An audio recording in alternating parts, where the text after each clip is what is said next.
Hello, and welcome. I'm literally halfway through doing a B-reel. um, so, Because how's we're everyone doing? cool. Good? We're down Welcome with the back. Zoomers. Yeah, welcome back to session 5 of our Pathfinder 2nd edition campaign. How's everyone doing? Very good. Good. Pretty good, pretty good. Pretty good. Yeah. Excellent. What is that? This... those insect noises on Sirenscape are very annoying. All right, I'm going to change this. I couldn't even hear them. Oh, really? Okay. I think I need to turn it to Um, max volume, maybe. There we go. Now I can hear it. Cool. Anyway, so yeah, everyone doing good. Well, if everyone has anyone got anything to say or do before we start? I don't think there's anything pressing.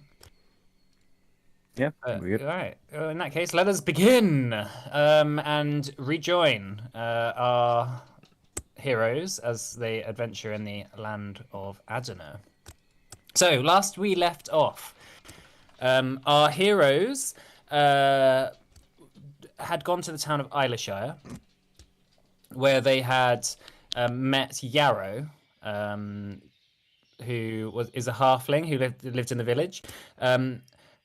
Who had found this elven brooch and had led you, the group, to this sort of ancient elven ruin where she found it. As you got there, you met a bunch of Rodran elves who surrounded you all and demanded to know what you were sort of doing.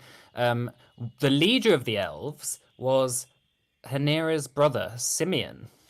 Who revealed himself and said that that he wasn't he hadn't died. He had just defected from the Garenia, the royal army of the elves that were fighting in Rodrana.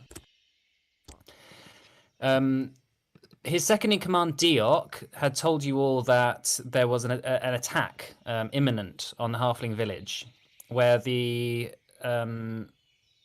these Sidan deserters who had stolen a shade steel sword from the Rodrans were looking for food and were looking to make their way to Port Edron, and were going to ransack the town as they passed through. But you managed to convince the Rodrans to help, even though they had taken some losses in being ambushed by those Sidan deserters previously. Oh, Jesus That Christ. is a lot louder than the Okay, I've Where adjusted did that it. come from? My ear. Right, Sirenscape is one of those things that sometimes it's very, very unpredictable. I'll find some music to put on in a sec. But so the Rodrans eventually ended up helping you, and which is where we leave off, as a fight broke out where Ilis, the leader of the Sidan deserters, had come to the town demanding food. Having taken Yarrow's two brothers and the town apothecary as hostages. However, he didn't expect Ugo to rush up as the fight began and start fighting him. So now this is where you find yourselves. You find yourselves in the town of Eilishire, where all the Rodrans you see around you, all the Rodrans are just sort of tying the hands and binding the Sidan deserters. As Simeon walks up to all of you and says, "Thank you for your help. I don't know. It couldn't have gone better, honestly." No problem. I could really do with a lie down. I understand. Yeah. I understand entirely. Listen, get some rest. We'll leave tomorrow. We need to take you to Sethel, our city. We need to introduce you to the Kayadar. She will know what to do with you. What's it called? The city? Yeah, 1 second. It's called Sethel. We're having issues. I can't edit I think. Okay, now I've got it. How do you spell it? I put it in the chat. Okay, thanks. Diok says to Simeon in Elvish, Simeon, it would be good if you take some rest too. We've got the watch here. And Simeon turns to him and nods, saying, "Very well. You're in command now." Yarrow's mother, sort of like hugging the two boys that had been taken. You hear her scolding them in the distance, saying, "You should never run off like that. You could have gotten yourselves killed. There's dangerous things in the woods."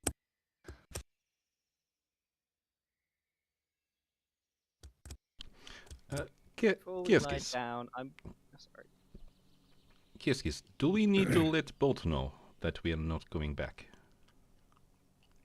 Well, we can have this conversation a bit later, shall we? It is not the business of heroes to worry about.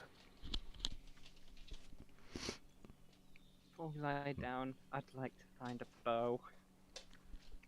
Or something. A bow? Like someone mentioned that they were hunting bows and things. I might just want to pick one up because I am sorely lacking on ranged options. The halflings have. Oh, is it? This is doing it again. What is that? Is it that? You can hear some elves playing flutes in the distance. What on earth are they doing? The bows that the halflings have around here are very much like short bows and not particularly well made. You could, I mean, there's a big chance that the Rodrons may have some spare. Sure.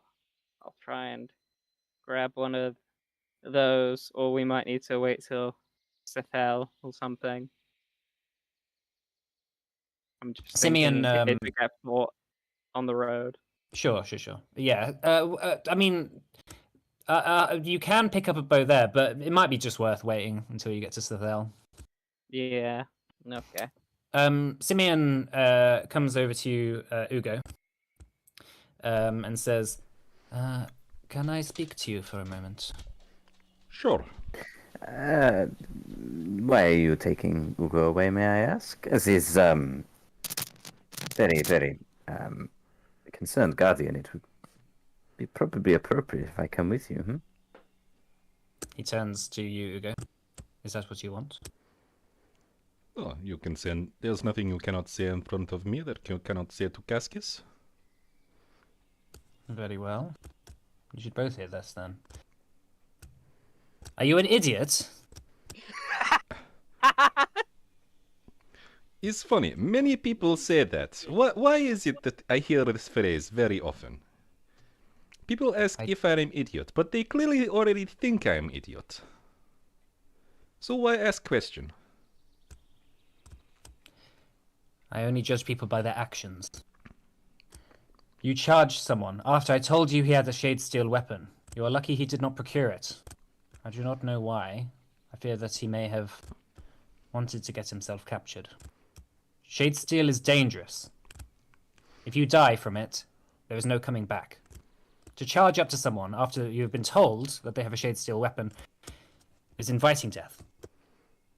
And if I do not charge, then maybe he use on somebody else. Somebody else dies. Someone, they kind of just looks over to the party. Like, someone with less thick skin.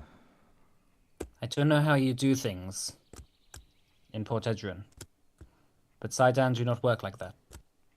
He came flying a white flag. To attack him was dishonorable. He came with white flag, but he had hostage.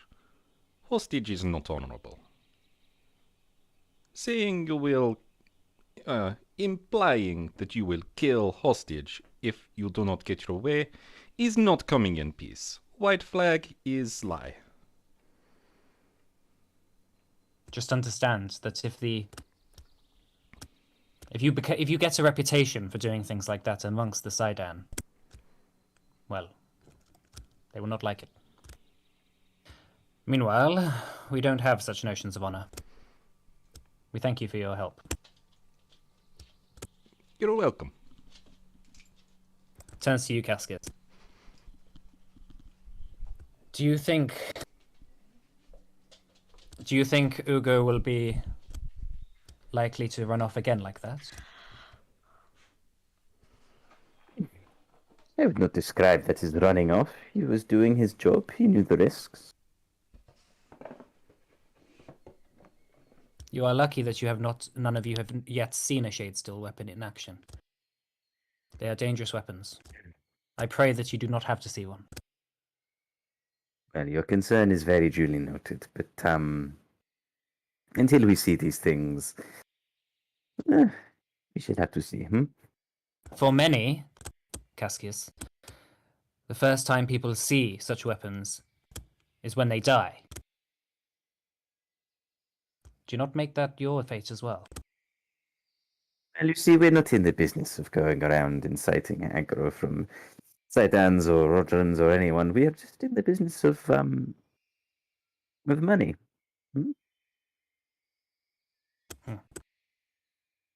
Well, there is no money in Sethel. Oh, how so? We have no need for it. Oh, this place sounds terrible. No, you must have some kind of currency of exchange, or I don't know. The value is something that is that we put on things. It might be that you have lots of valuable things. You just don't know. There is no greater value than what can be used by the group. Oh, yes. Okay, I'm going. He nods and sort of chuckles to himself. He walks over to you, Hanera. Mm. You have surrounded yourself with friendly fellows. Yes, that was the idea.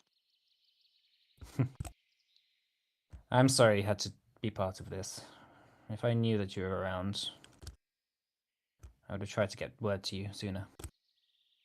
That's no problem. We've got our mission to do. And what mission is that? I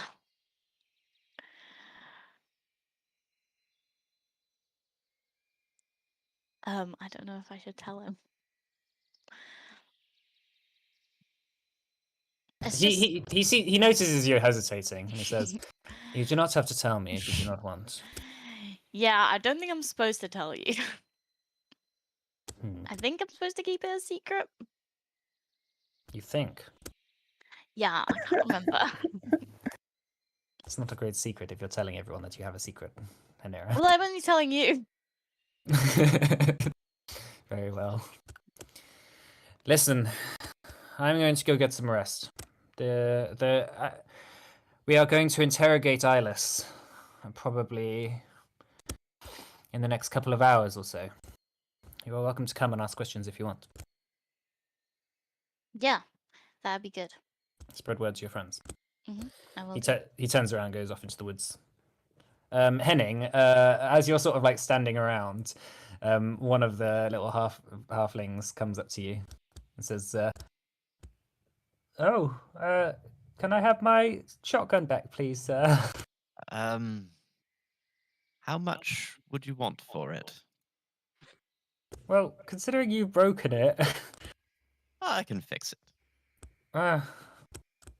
a couple of gold, maybe. Couple of gold. One Well, silver for a broken shotgun. It broke on the first shot. You broke it. I didn't break it. It was already broken. I could have died from using this, and that would have been on you. Make a diplomacy check.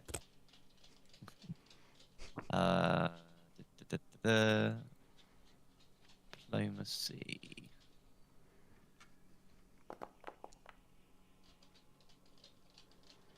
He says, 2 silver. Okay, 2 silver. We'll shake on it. All right, he shakes your hand. You palm the 2 silver into his palm. turns around and sort of walks off. So, he seems like quite happy to be rid of it. Maybe he kind of knew that it was a bit of a heap of shit in the first place. It's fine. We can repair it. I mean, there was a reason that they didn't have it on hand and they had like dug it out of a barn or something. However, the shotgun itself is a little rusty. The stock of it has seen better days. However, you feel quite confident that with a bit of TLC, and when you're back in civilization, finding maybe a blacksmith, they can repair it nice and properly. Make it absolutely tip top. It doesn't seem to be any like actual flaws with it in that sense. It's just a bit rusty, really. Perfect. But you still have the shot. So and the powder. it's broken now, basically. It's not like you've managed to like clear the jam, but obviously, you spread it across your toast. It needs a bit of love, effectively. Okay. These sort of weapons are fickle, but Port Edrin would be the perfect place to get it fixed up. They know their weapons, their gunpowder weaponry pretty well there. Lovely. All right. So what does everyone want to do then? We could just have a kind of chat before we go to bed. Well, we've got to interrogate them. Is that in an hour? A couple hours, you said, didn't you? Yeah, like it's probably about 11 p.m. at the moment, so it's dark.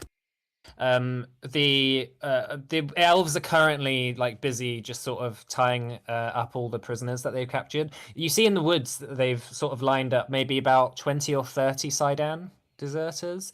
You're not quite sure how many wood elves there are, how many Rodrans there are in the woods. But there seems to be maybe about the same number. They just completely caught them off guard this time. There are a few dead, however. A number of Rodrans have gotten themselves either injured or killed, and they sort of like just like piling their bodies up in the woods. But yeah, probably about an hour until they're ready. They're just building little cages at the moment to put like eyeless in, for example. Okay, let's decide what questions we're going to ask him. Well, I would be most intrigued to understand if they are in possession of this Shadesteel weapon, or one of the Sidan associates. If that is the case, then I think we could fairly reasonably pin the blame for this whole ordeal in Port Edrin on these. Go back, get our money, and move on to the next job. We should look for the truth, however. Why? The truth will be whatever these people wanted anyway. The truth is our job. No. Our truth is to identify what caused the disturbances. There's no mention of truth there.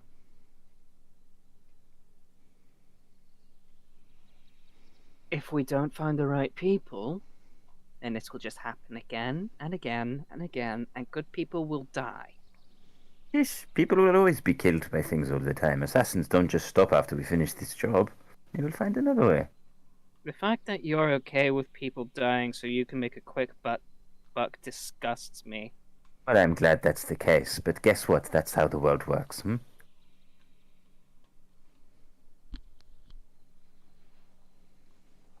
I do not like the way it is, but idealism will just get you killed. Vanera makes a good point, though. Yes, you should be trying to complete these tasks a bit more honorably, do you not think? Why? Because we want more work, and if people find out that we're just lying, we won't get any work, or worse.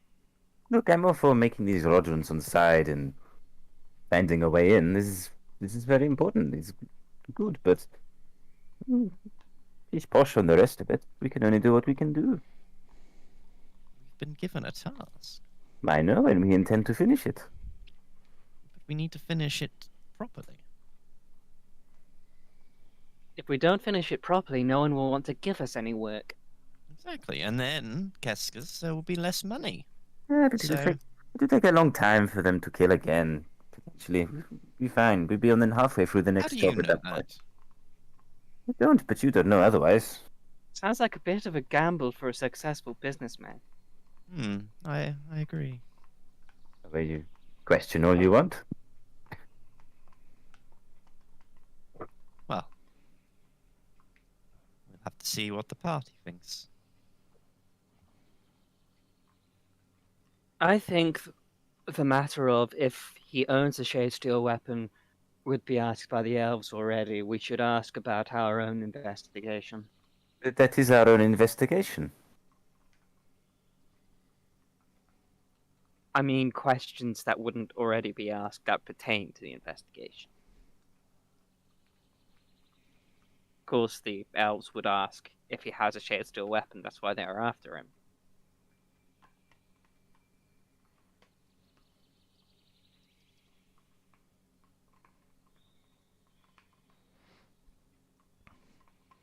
Maybe we could ask if they have any, if there are any other of these, Sidon, that have been to Port Edron.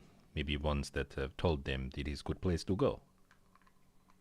He did mention he wanted to go to Port Edron. Yeah. If they have not been, then clearly cannot be them. Unless this shade steel can kill from many mile away.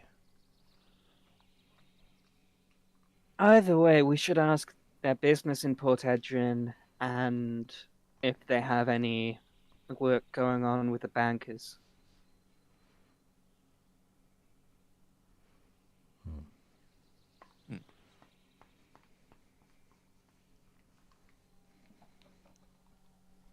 Fine. We will start there, but I will be leading this. I have done this many times before. You can lead, but we'll be watching. Yeah. It's okay. I know I am well aware of my role during interrogation. Very good. Stand very good. behind, look mean. And do not do the extra stuff we sometimes do, not around these folk. No, not unless it's we- necessary. We don't need to know. But we can probably take a guess. Right, it is settled. Well, what questions are we going to ask? We need to have them have them ready. Well, we have them ready. Neelis Okay. has been talking here. Ask me. Why would I ask you my craft? I'm not unveiling my craft to you. Ask me. Why? Because I want to make sure we've got it ready. I don't want you stumbling when we get there. I'm very insulted by this. I'm not talking to you for the rest of the evening. Oh, you're so lucky, Thank Anira. God! All right, so sort of standing around, just getting some food. Like a few halflings come up to you and just give you all bowls of soup and stews and bread, saying Cool. thank you for helping. Thank you. Thank you. Oh, you're most welcome. Eventually, you begin to see in the woods where the Rodrons have set up camp. A few fires glowing. A bunch of cages have been set up and there's like a grouping of maybe of sort of 20 or 30 Rodrons surrounding a campfire. When there's a sort of bit of jeering amongst them as you see that Eyeless is dragged from a cage and forced to kneel just before the campfire. You see that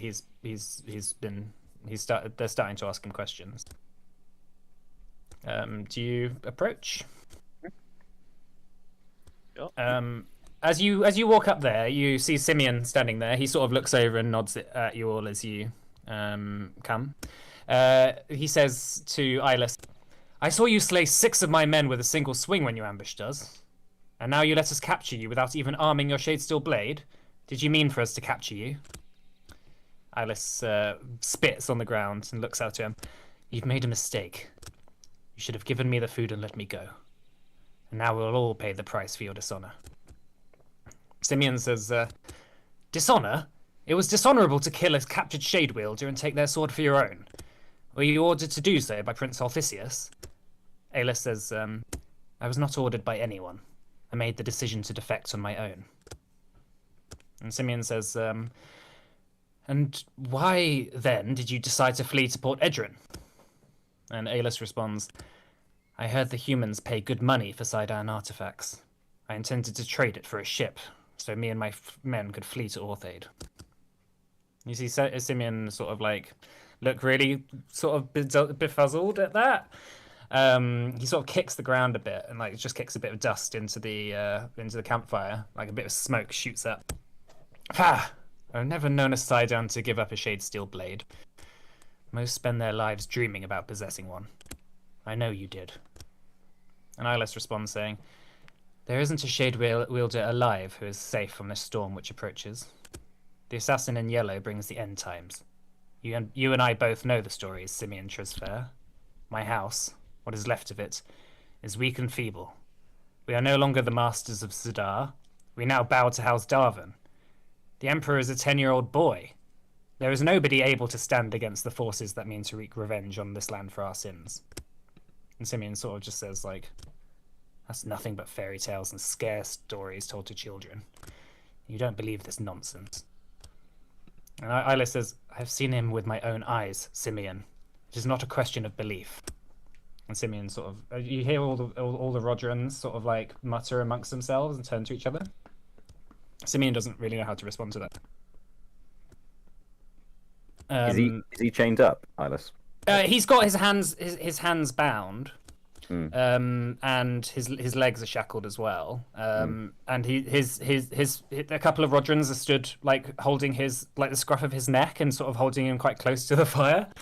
Ilis spits and says, "I wept for you. You know, we were brothers once. I have wept for every member of the Grenia that entered the forests of Redrana and not returned. But it seems now that I needn't have. You are too busy chasing prized ornaments and not focusing on the real reason we are both brought here. But it's too late now. You will see soon enough. You will all see." Can we move up? Yeah. Has this been in Elven or Common? Yeah, but Hanera can have been translating. Okay. Hanera and Cyan can both be translated as it's going on. Cascus kind of walks up towards the fire. Oh. Good evening, Aelus. And what are you doing?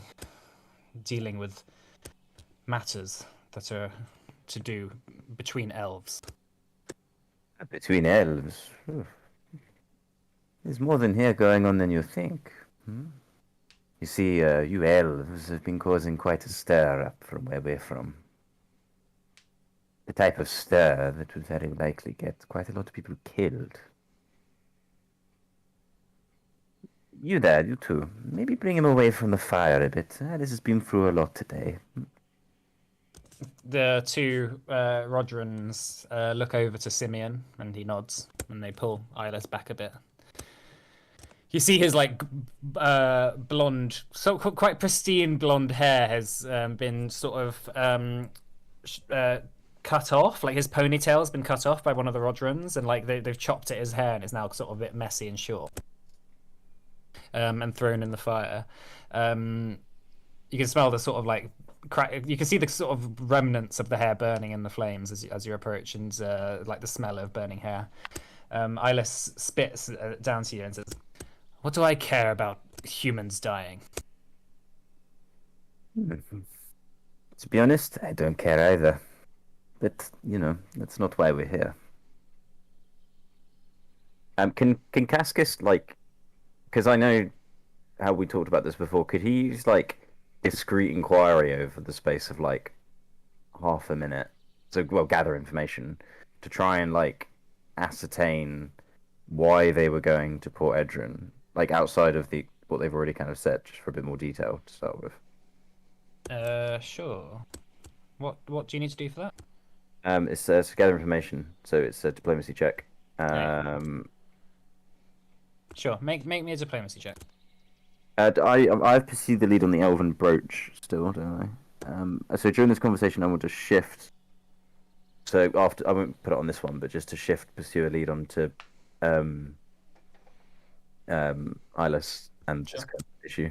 It feels I'll weird put it on having this- class features apply during. Oh shit! Sorry, I privately rolled the Talking. dice.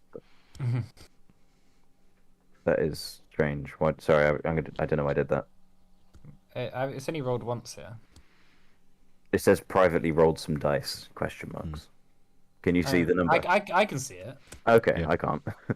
It just shows up as question marks for me. Yeah, I guess it's privately for you as well. Wow. Yeah, you got a 23. Oh, I guess it makes sense if the DM wants you to roll something, but they don't want you to know the result. Like a stealth check, it kind of makes sense. Yeah, exactly. Like you don't know exactly how stealthy you're being. Yeah, that's how it works in Pathfinder. Yeah, for and it means the DM, because the DM can just roll it, but it's kind of more fun if people can roll their own dice. Yeah. So you wanted to know more about why they were heading to Port Edron? Yes, and if they, and any indication on the specific item they sold or were planning to sell. Yeah. So Eyeless says to you, we heard that the merchants have ships going all over the world. We figured that a Shade Steel Blade would give us a ship big enough for all of us. And we could go somewhere. Maybe Orthaid. Anywhere to get away from here. There's not long left for this place. Of course, but and can Cascus use pointed question here? So this is another one, and it's a diplomacy check, and I will explain it here. Can you just put the feat in the chat, right? I can.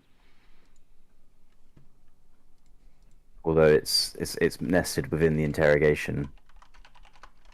This. Right.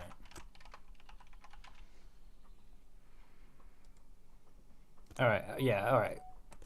Diplomacy check against creature's will DC. All right. Go on. Then. Yeah, and he's gonna ask. They tell me we're among friends here. Is the shelled steel weapon you sold in Port Edron?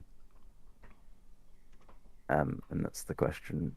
If I can do a diplomacy check.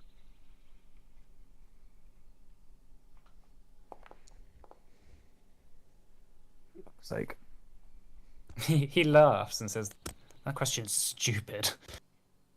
He says, "Why would I have sold a weapon and then come back here?" No, I still have it, obviously. Simeon turns to you, Cascus, and says, "There is something you need to know about Shade Steel weapons, I suppose.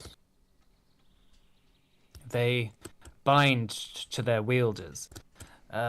Shade wielders are able to procure the blade out of thin air.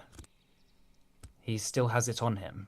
We just aren't quite sure yet why he didn't use it in the fight." And Eyeless says, "And to that I'll never answer."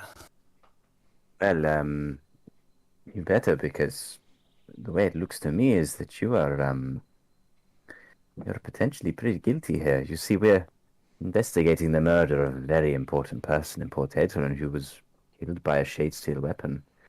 I think this accusation could bring a lot of dishonor to your fellow compatriots.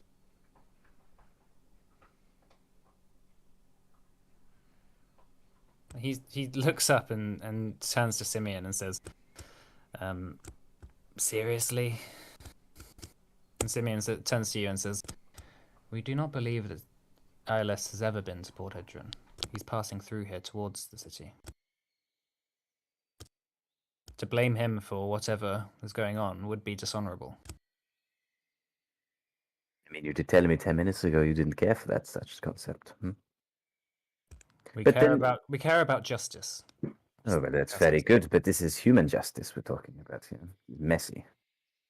So if it was not you then, Eyeless, who is it? Who has traveled to Port Edron recently from your people? I don't know what you're asking. It is quite a simple question. Who's been going to Port Edron?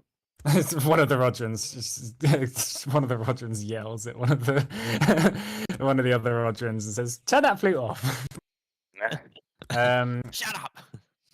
Sorry. He says, the reason I defected is because it is dangerous to carry shade steel weapons now. There is something going on. Oh, yes? What is going on? If you let me go, I'll tell you. Ah, please, please. You're insulting me. You really think we're gonna let you go? Simeon says the Kayadar will decide what to do with him, and then we will get our shade steel weapon back. If it is still on him. Say, but you were heading to Port Edern then, hmm? If so, then who are you going to meet? There is a merchant. I've heard deals in Sidan artifacts. We had some correspondence, but I knew that I could get a quick sale if I brought it to him.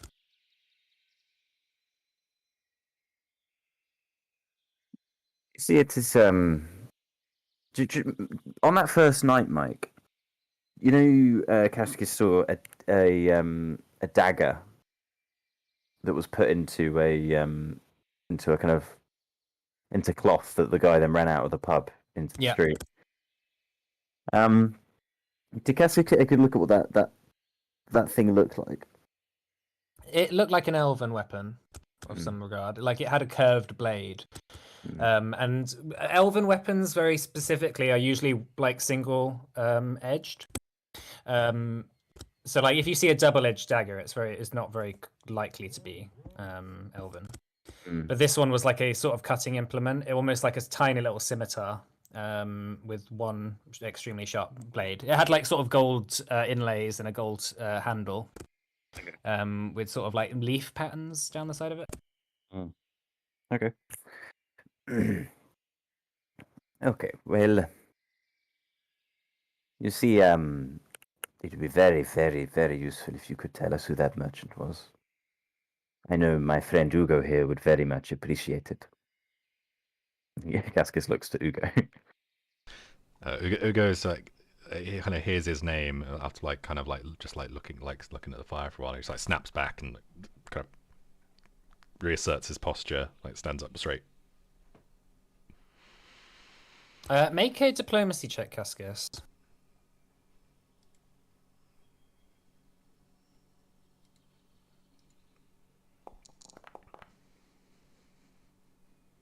And tell me what you get. I got 12. These rolls are not doing very well. Would Ugo's posture not help that in any way, or? What's that? I imagined like Ugo's like idea was like to intimidate as well with that, or am I getting things wrong? Yeah, I mean that Yeah, was. sort of. I mean, he can. I don't know if I guess he could do an intimidation roll, but like, I mean, that wouldn't necessarily make him answer. Eyeless isn't intimidated like just by someone's posture. If you want to try and intimidate him, you can like do something to intimidate him. Like puffing your chest up isn't going to intimidate him. Like he's a seasoned warrior. Yeah. He says, I think the merchant wouldn't be very happy if I gave his name away. Perhaps. What if I said some names? Would you nod? What's in it for me? When you go to the Kiada, you might have all of your fingers. Simeon turns to you, Cyan, and says, he is our prisoner. You will not harm him. What do you I want? could have gone along with it. Eyeless says, I want to leave. You want to leave? Okay. I want to leave Adana. Okay. Well, if you tell us the name of this merchant, then we will make your passing into Orthe, assuming the Kayada lets you live, pretty stress-free. How about that? Simeon says, as long as we get our weapon back, he can go. I don't care. You're basically getting what you wanted, hmm? You did not care for the weapon. Isla says, if only.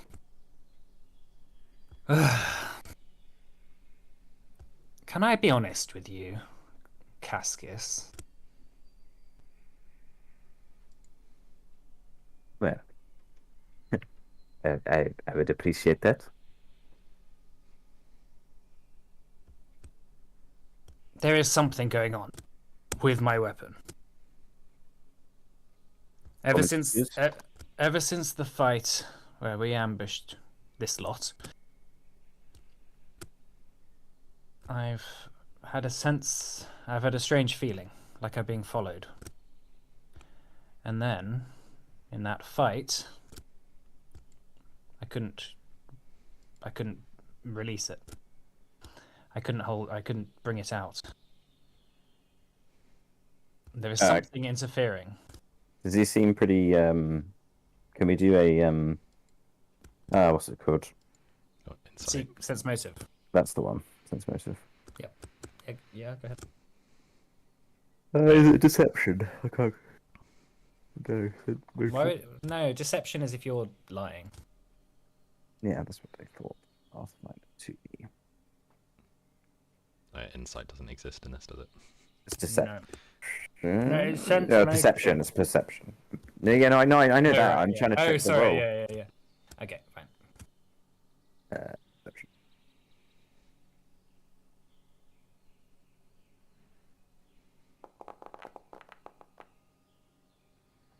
13. I mean, he seems like he's being honest.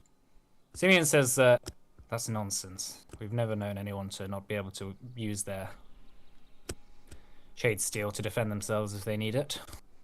And Isla says, I'm not telling a word of a lie. This kind of goes eye level to him, kind of crouches slightly. I know a lie when I see one. I would know. It does not strike me as telling a lie here. I feel like if you saw Nugo running towards you, you'd want to pull out all your weapons too.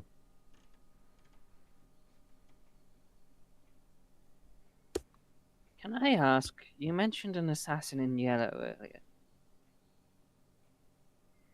Yes. That doesn't ring a bell with me. A few of the Rodrans turn and sort of whisper to each other.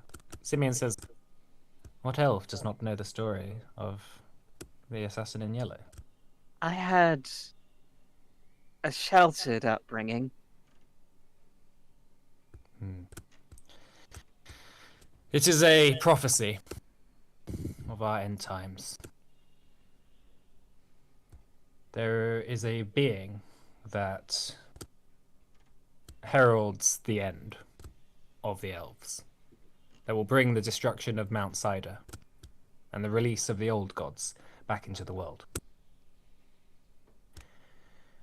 He will start, according to the stories, by killing kings and emperors and high lords and powerful people across Azrina, and collect powerful items to do his bidding. And many people will follow him.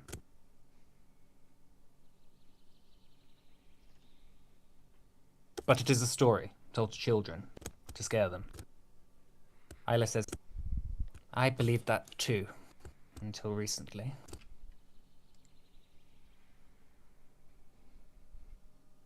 What did you see? It is the nature of being in a foreign land that sometimes you see things that are strange. And I had heard the stories of high lords and nobles their shade steel weapons going missing. 13, as far as I could count. I believed that they had defected to the Rodrans, but apparently not.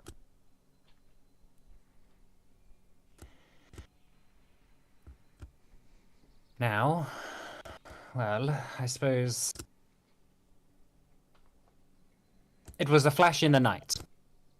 A flash of yellow. My commander had just captured the shade steel weapon that I own from the Rodrans.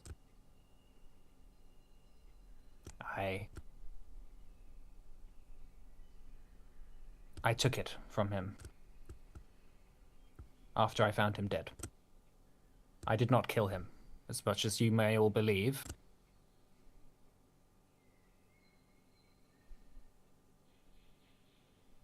But Sidon wouldn't believe you, so that's why you left.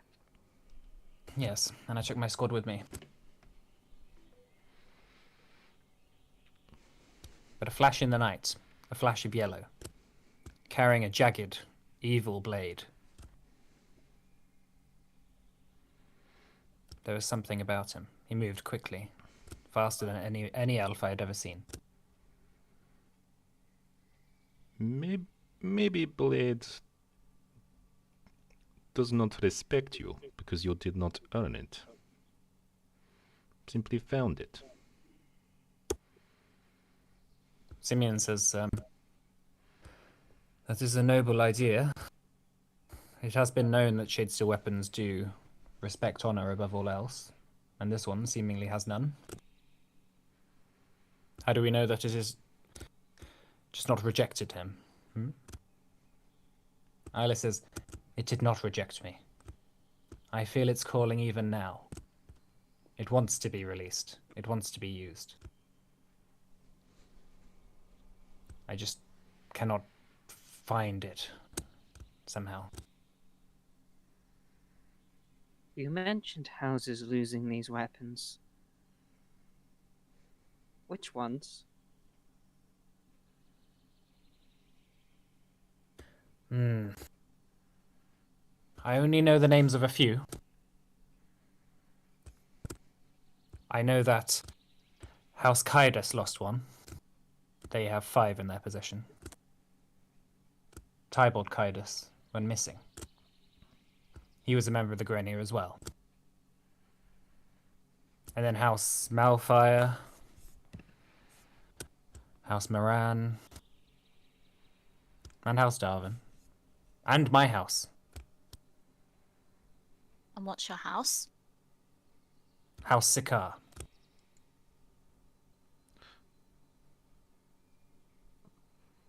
You mentioned House Kaidas lost one. What of their friends, House Ignis? Have they lost any? Would that ring any bells? I have never been too friendly with House Ignis. The members of the Grenier that are loyal to House Ignis are... let's say they keep to themselves. I've not heard much about them. They may have lost some. Very well. What about our deal then? Will you take it? What is the arrangement of this deal? Well, you tell us who you are going to be selling to, your contact in Port Etran, and we will help your safe passage, assuming the Kaidar finds mercy within their heart. If the Kaidar agrees, then of course. I will tell you exactly who. But not until we get to your city. My city? Oh, no. He was sorry, he was looking at Simeon when he said that. Oh, okay. Referring to Sithel. Simeon says, agreed. I'm not sure whether to trust him, but it seems that we must. The Kaidar will know. She sees all. You hear a couple of the Rodrins behind, like repeating that she sees all. Yes, they are very strange people. Cyan's gonna whisper into Henning's ear. Are they like a cult or something? Don't know. Possibly. She sees all. Don't you know? Simeon claps his hands together and sort of sighs a bit and says, "Very well. I think we have all the information that we need for now. Let's get some rest, shall we? Or is there any other questions you wanted to ask him before you go?" I don't. I think we are okay. Simeon turns to a couple of the Rodrins and says, "Make sure his arms and feet are well bound, and no less than 5 or 6 people to guard him during the night. If he is lying about the Shadesteel weapon, we do not want him using it to escape." And they nod and drag him off. Eyeless, as he's being dragged off, he says, "Remember, we have a deal." Simeon turns to you, Cascus, and says, "Well, did you guess what you came for?" Yeah, largely enough. I think the problem here is that we are dealing with whispers in the darkness. I do think the truth will be very hard to find. He's trying to say it slightly out of earshot of the group. But we will see.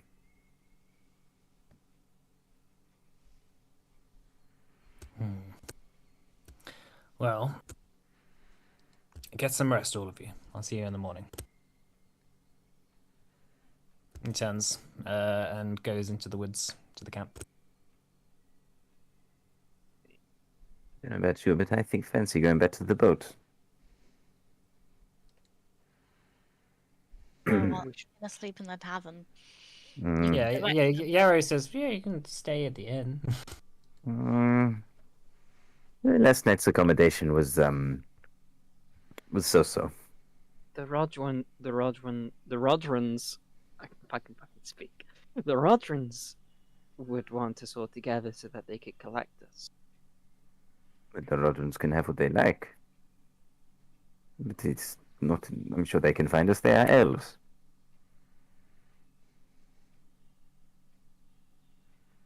They may perceive it as us trying to escape. Please, they're too arrogant for that. They would see it as a challenge. You call me presumptive.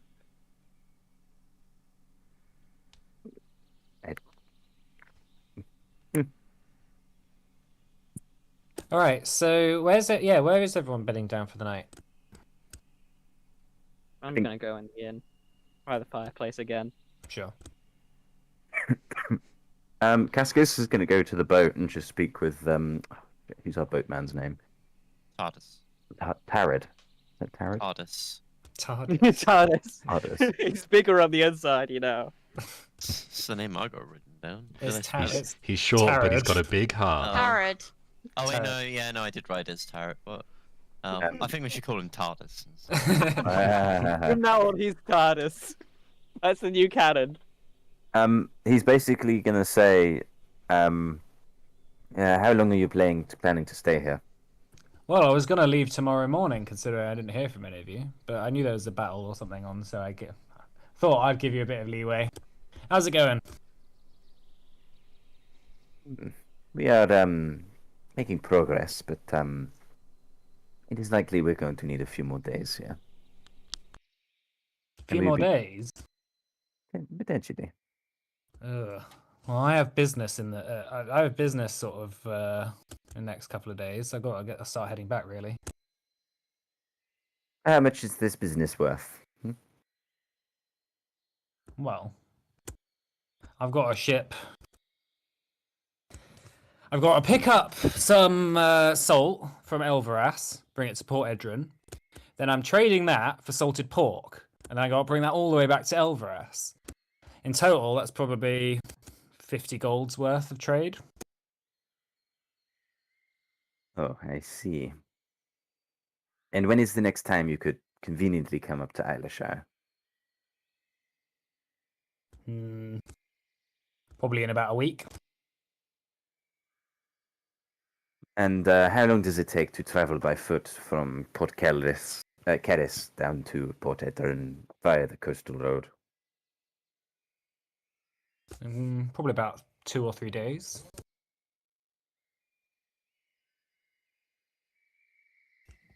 Yeah, Okay. about 2 days. Well, I suppose you probably should go then. Right. Well, it has been a pleasure. If there's anything that you ever need in Port Edron, try and find me. I'm usually around the same place. If you want any more ferrying, So I've noticed you've gotten yourselves friendly with the elves. I've always wanted to go to Elflands. Me too, my friend. I'm sure we will have a further dealings in the future. All right, very well. Nobody else has left anything else on the boat,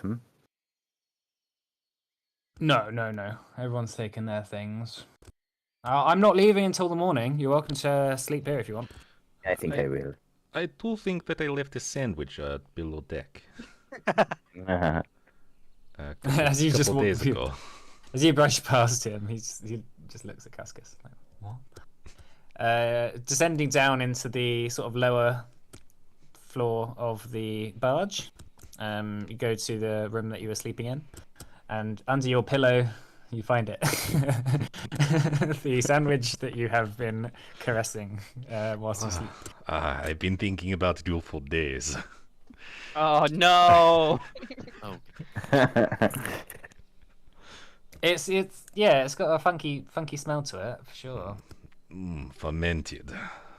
No, it's gonna get you drunk as well. You're not there. He's just gonna. It's just like a mini cyan on like as an angel on his shoulder, saying, and then a Cascus is the devil on the other side. Like, do it. Yeah. He's gonna come upstairs eating a sandwich. Okay. Ugo, you have done satisfactorily today. I enjoyed the fact that you made the elves very on edge. It was quite amusing. Thank you. Here is a copper. Oh, very shiny. Yes, don't spend it all at once. He kind of laughs slightly to himself. Okay. What's the rest of you doing? Go into the inn. Cool. I'm gonna sit down and just kind of quietly chat with Nick, see if everything's okay. If, like, Nix was okay watching me not slaughter, almost, like, die fighting things and the like. I've never seen so much violence in one place. Yeah, it hurts. It hurts a lot. What did you think about it? How did it... Is there anything that came to mind while you were watching that? Or...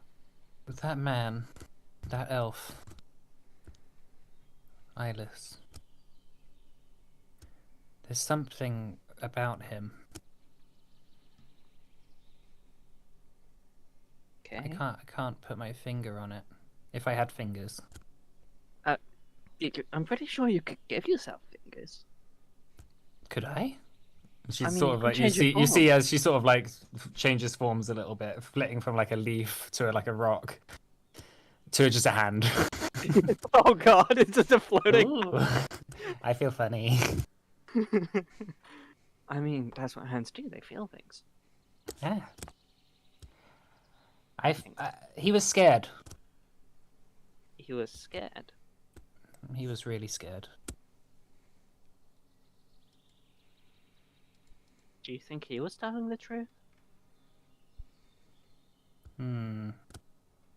I have trouble telling truth and lies apart. Yeah, we had that talk a little bit ago. I think he was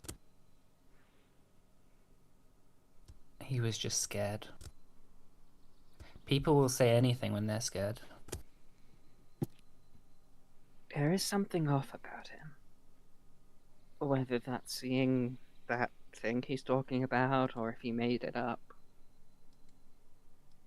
You see, like a brief moment where, as you're sort of looking at her, she sort of like glitches out a bit, like a Are you like okay? like her form sort of like almost turns into this spiky like version of her hand, just for like a brief second, and then she turns back. Are you okay? Yes. You just changed just now. Oh. I don't know. It happens again. Are you feeling okay? I think so. You're glitching out. Wait, I don't know what a glitch is. I don't do technology. Um, you're freaking out. Hmm. You're I going all feel spiky. fine. She she like turns into like her leaf form again and sort of flutters up into the sky a bit. You see her just sort of like just fly around, just having a bit of a look around. She says, I don't know. I have a feeling that there's something that I should be remembering. I have a sense that there's some information that I really wish I could say right now. Okay, if you can't say it, could you maybe? If you can't think of the words, maybe you can change what you look like to give me an idea as to what you want me to know. I could give it a try. It's like charades, but more. She's sort of like, you see as she's like, if she had eyes in this form, she'd close them, and sort of curls up a little bit like in her leaf form. And then she sort of like strains a little bit, and over a couple of seconds, she transforms from a leaf into a skull, Okay. and then she transforms back. Is that what I meant? Well, you turned into a skull. That usually means something is dead or What's a means skull? death. It's something that's in people's heads. I don't know if you have a skull. That would be strange considering how much you change. But I don't think I'm made out of matter. you know that word. That's a good word to know. It's like most people have it in their heads. Most animals have it in their heads. It's what keeps their brain secure. And when you die, your skin goes away, and then there's a skull. Oh. Well, I don't know if that's what I meant. Skulls sometimes mean death, something not living, or danger. I will keep trying, and I will get back to you. And she's Okay. as she disappears, and you watch as she flutters off. Are you staying in the inn then, Cyan? Yeah, I was just kind of sat by the fireplace, probably just talking to myself.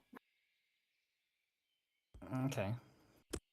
One of Yarrow's brothers sits like as you turn around, you see one of Yarrow's brothers just sort of staring in the distance. I just kind of slowly put my finger to my lip.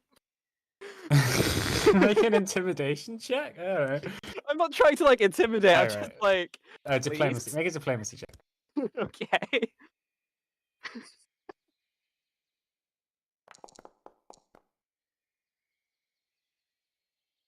19. The kid nods, whispers, "I have an imaginary friend too."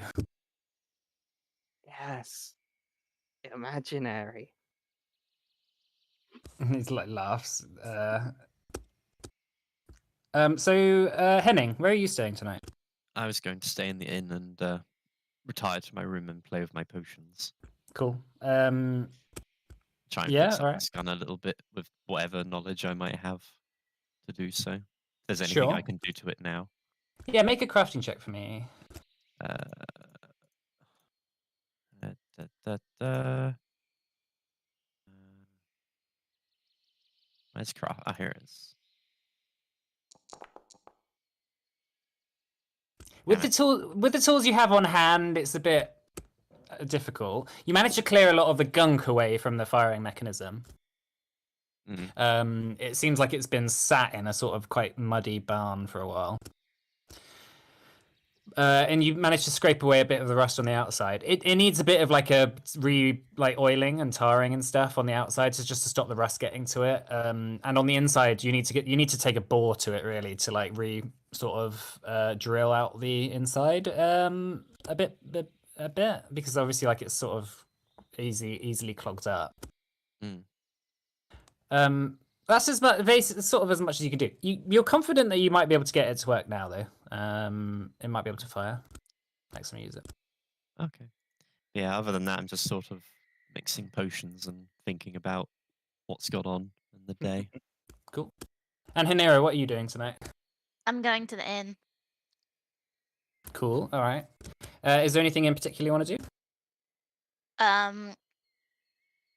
No, I don't really have anything to do. Okay.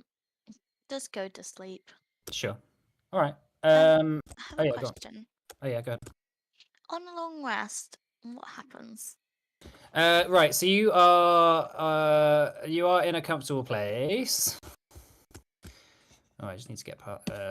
So rest. The way the resting works is let me just get it up. I've got this like.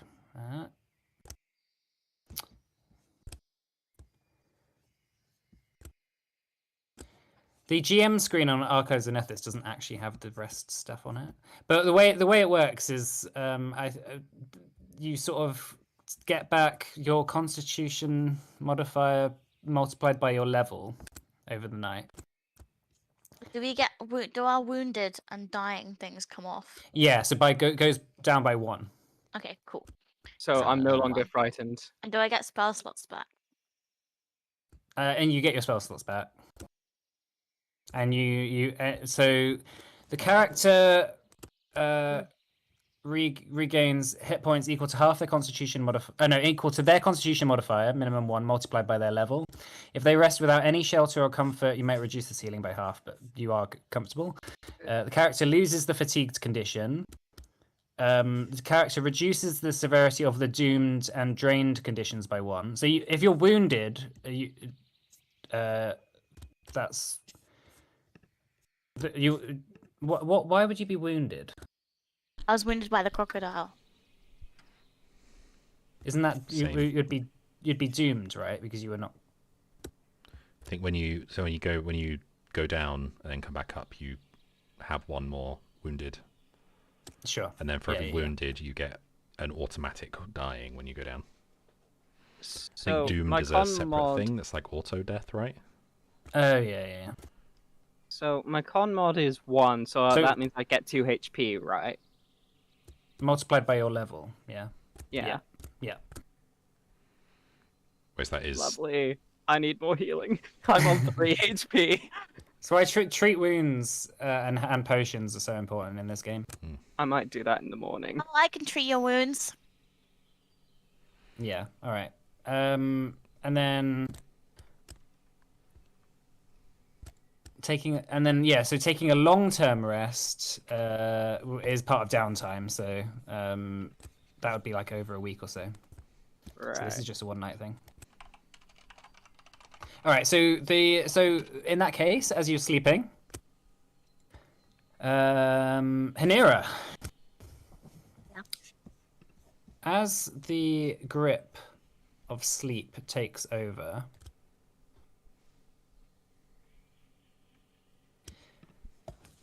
you soon find yourself in that familiar realm of that dream world.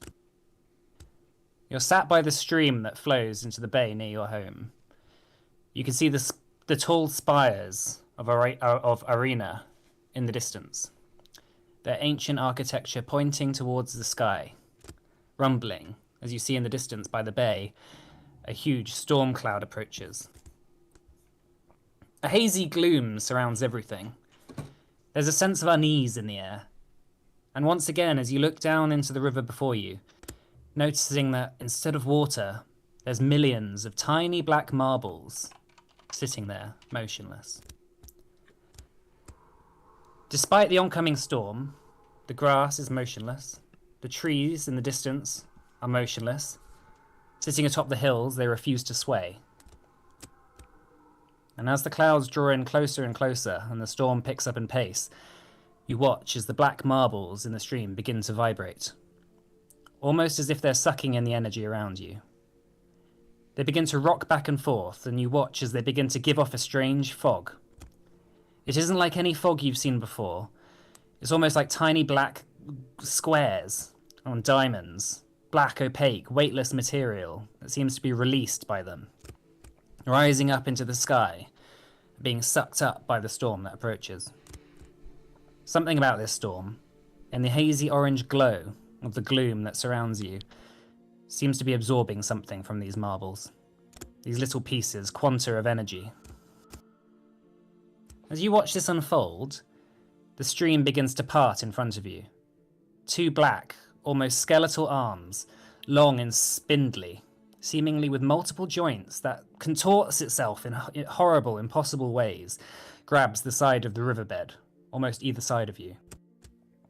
Pulling itself up, you watch as the black marbles seem to increase in the intensity of their energetic release. Those black squares, those black glitches, seem to almost surround its entire form, creating an almost static-like effect surrounding this creature.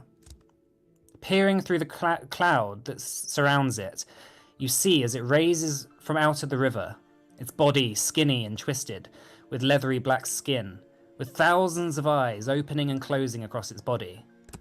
But it's its head, or what you imagine to be its head. Ooh. It's its head that fills you with terror.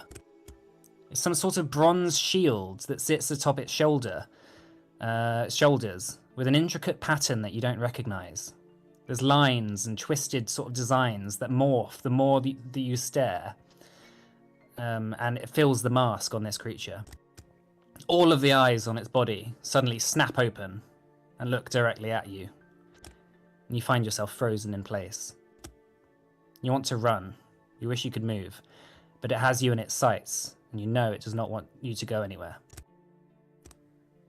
What do you do, Hanira? Reach out.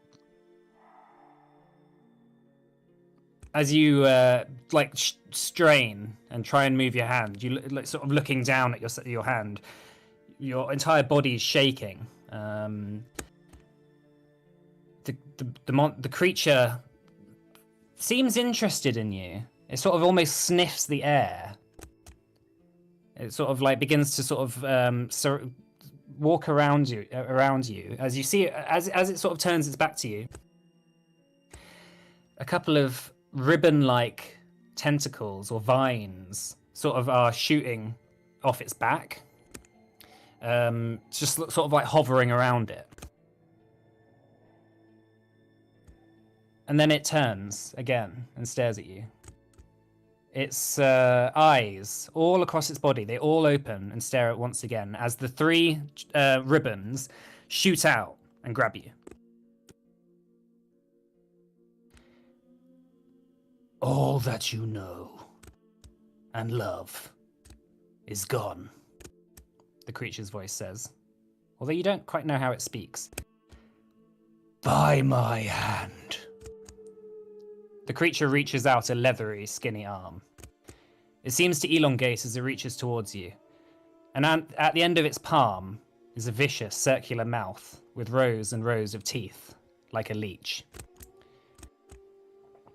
As its palm gets closer and closer to your face, you sort of feel yourself straining more and more to wake up. This must be a dream. It has to be. But it feels so real. And as its hand goes over your face and blackness surrounds you, You wake up. Ah, spooky. It's a warm day. The elves in the distance are chopping, like clearing the brush. A few of the halflings have roped them in to helping with their crops and like to fix things for them, and the elves are sort of just going, okay, fine, whatever. As you all wake up and meet up out the front, yeah, what do you all want to do? Henera, is there anything you could do about this? I thought I could sleep it off, but apparently not. He just like pulls up the side of his shirt and really reveals like a gash. Oh my god! Yes, I can help with that. Just sit down. Okay. Let me just Okay. and I cast I just like I cast a spell. Let me get it. And I just get loads of mud and spit into it and rub it on your chest. Mm. That cannot be so. That is nice, but wound is not on chest. Oh I wait, don't where know is where. it? It's I don't know on- where you on the- studied- Hi, I'm back. I don't know Where- where you studied where is it? medicine, but I'm not Where sure is that's it? how you do it. He is put it one on the side. wound. Okay, I put it on the wound. And then it's 2d8. Cool. You have to make a check for I'll have it to as make well. a medicine check Yeah. first. Yeah, don't roll a natural one. Apparently, And I also do it on Just- myself. Is this cure thing? What'd you say, Zach? Is this like a cure wounds thing? Yes. Can I do that on myself or? No, /R. What do you have the? Nice. Cantrip. I think it would be a separate thing. So I Would think you like me to do it for you instead? Because I have Yeah, proficiency with medicine. So I do the same to you. I have to get It's a 15. damn flute again. It's Casca's planet. There you Cascas has All a flute. night. All night. Thank you. What happens when you have elves around you? We like our music. Oh, that's not as good. That's 6. It's better than rolling a natural one. Mm. Yeah, this game's brutal. Yeah. Especially if they're like already. It's like, oh my god, they're really low. Natural one. Oh, no. Oh, they're dead. Yeah, they're Natural one, you literally punch a hole into them. Yeah. It's just, yeah. Whoops. Try to Imagine Sorry, going. wrong spell. Imagine having a surgery and there's just like a 5% chance of like. I mean, Seriously. I think there Try- are some surgeries like that. Yeah. Yeah, you try and like sew up a wound, and you just like accidentally shove the needle through their heart. Yeah, exactly. Oh, no, yeah, exactly. There's like menial, just like you get a bit injured and you go to the doctors and they just 5% of the time just like almost kill you. Yeah. Isn't that just like what doctors used to be? Yeah, probably more Or I like like mean, modern they actually medicine. just roll. They just roll a dice whether they're just going to kill you or not. Yeah, exactly. Any more people? Because it takes 10 minutes to do treat wounds, and then there's an hour that you can't treat wounds on the same person.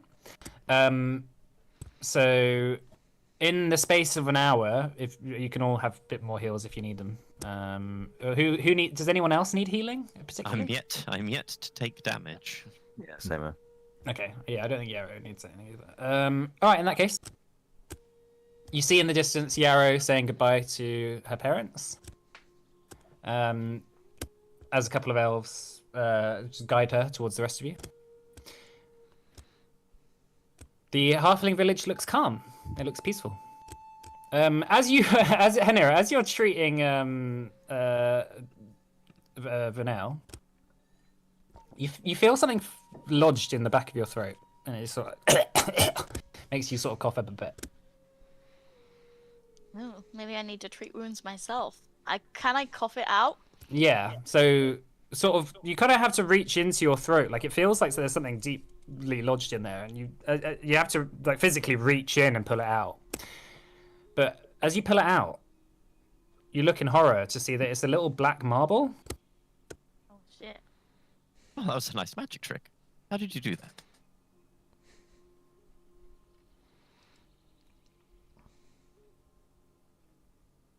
Do I feel weird? You feel fine. Well, that's. I never knew you were a magician. It's very impressive. You've seen me She do literally magic. cast spells. Oh, I meant the magician as in, you know, the fun type, not the actual serious. Like the party type. I meant a party magician. Oh. Yeah, it's much less when you have to be like, no, I swear much it more wasn't. It wasn't real magic. It's much more impressive. All right, so should we take a break here then? Yeah.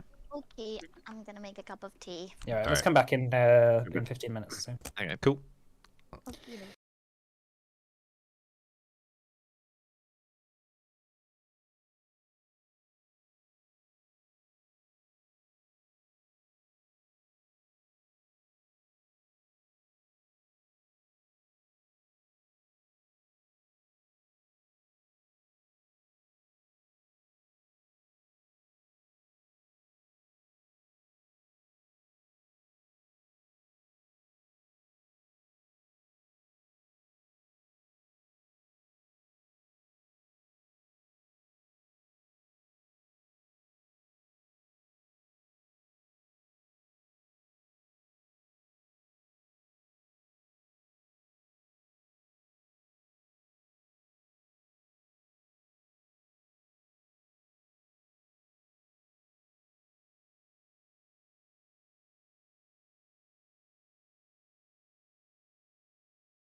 Hello and welcome back. So just before the break, the party sort of interrogated Ilas, learn a few things about the reason why he had defected, and the story he told of his belief of the arrival of the assassin in yellow, a sort of prophetic story that signals the end times for the elves of Adana. The morning comes. You feel not particularly like tip-top shape, all of you, but Hanera has helped a lot in terms of getting you up to scratch. A little bit more, at least. The Rodrons begin to clear their camp as Diok and Simeon come to you all. Are you ready to go then? We are. Yes, I suppose we are. Sure. Is it going to be a dangerous journey? It shouldn't be. It's only we're going back to the ruins that we met you there, where we met you at. So unless there's any more crocodiles. I cringe at the thought of a crocodile. All right, so I salivate at the thought of a crocodile. the group begins to march off. You see that the Rodrons taking the prisoners with them. It seems there seems to be about 50 Rodrons now. The reinforcements having come, so there's probably about 1.5 Rodrons to each Sidon that they've captured. But their weapons have been taken away from them, and their armor, and they sort of just all lined up next to each other, all chained up together as they're marched through the forests. And as the flute playing intensifies. It's it's like a marching band. That's a very long stride. Although, yeah, if you're an elf, you don't have to rush, really, do you? You don't have to really rush to get around. You got time. You got time. That being said, I am going to turn that off. Right, so you begin the march, and the group of elves, they have you sort of riding towards the back.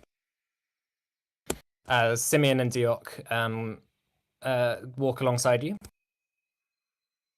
Diok says to Simeon, "Oh, I can't wait to be back.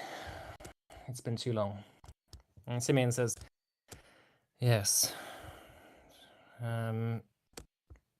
It is the food I'm most excited for."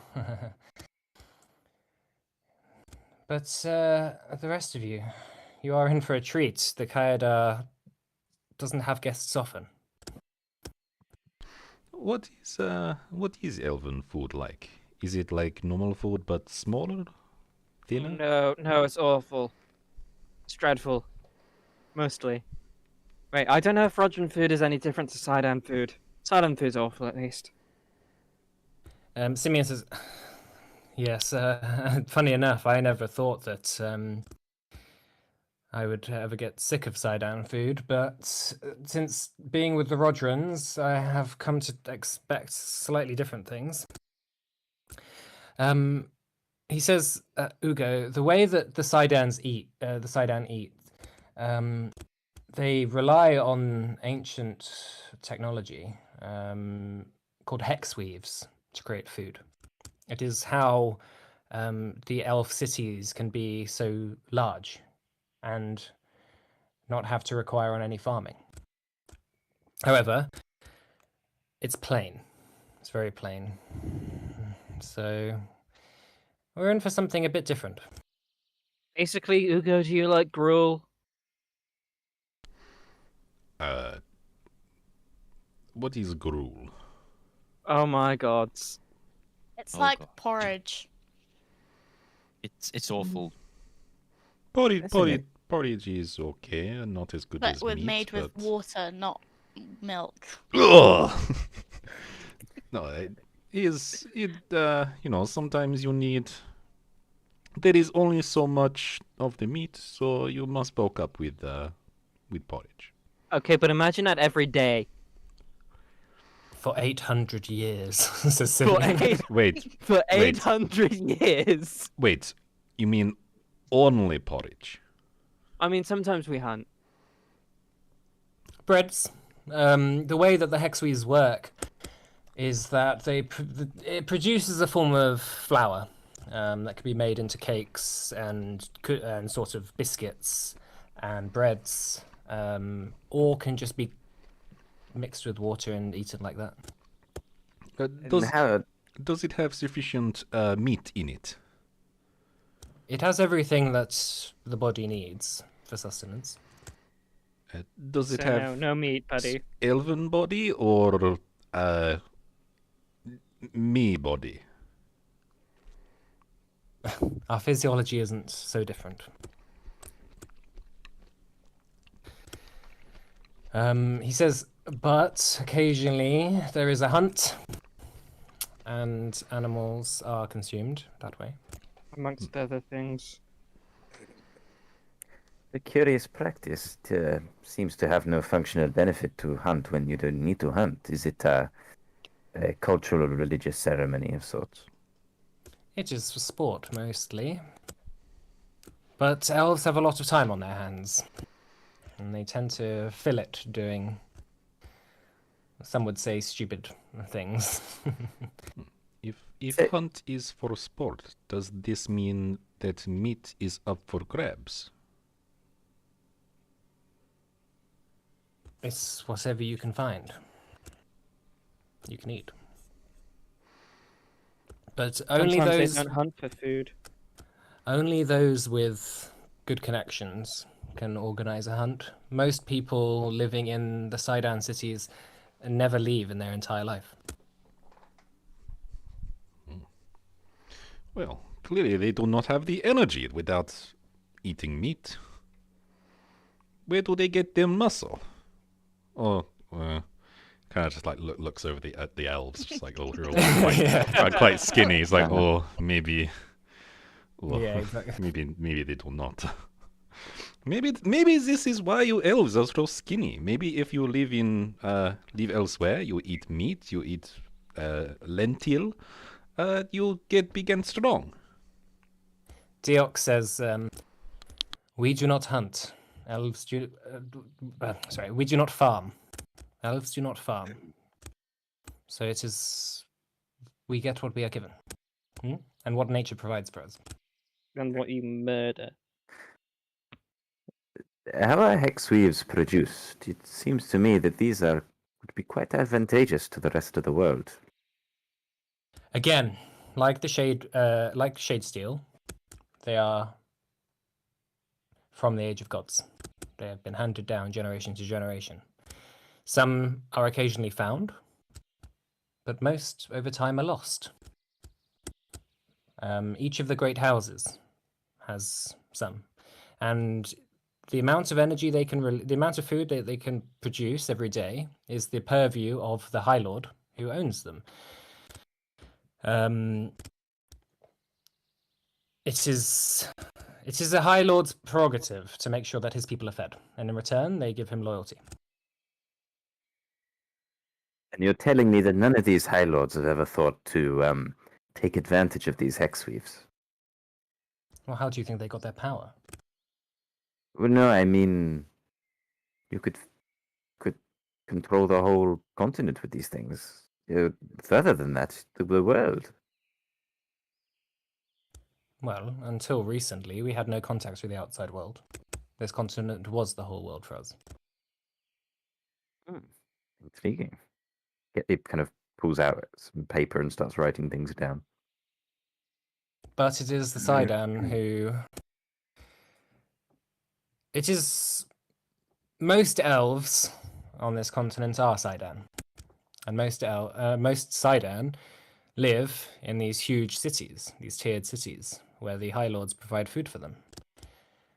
Does that not sound like they have used it to their advantage? Yeah, but they are thinking small. They are thinking on a single city when You could fund a merchant empire that stretches the world. To think Do you ever food think of without anything but mercantilism? Well, I've got to pay the bills somehow. And besides, I am incredibly surprised that none of the folks in Port Edrin have not seized on this idea before. Especially my lousy brother. There is not enough hexweaves out there to fall into the hands of humans. And if I know the Sidan, they would go to war in a heartbeat to reclaim them.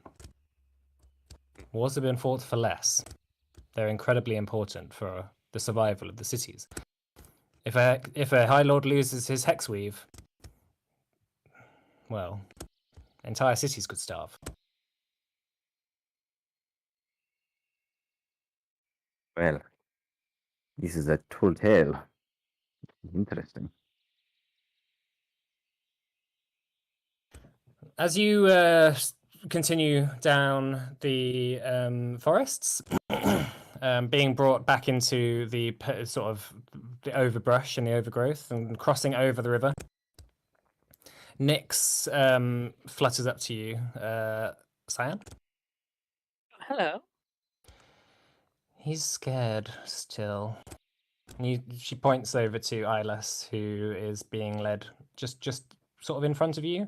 Simeon and Diok are having are like taking turns to sort of like pull him along. Eyeless sort of mutters something under his breath, and Simeon says, "What did you say?" And Eyeless says, "Nothing." Nick says, he's very scared. What of? Can you maybe listen in, see what he's saying? He's just muttering the same thing over and over again. Muttering. Hi.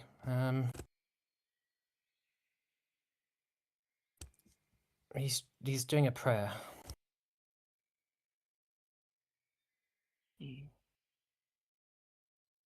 Okay. As you make a perception check, Cyan. Okay. Perception. Perception.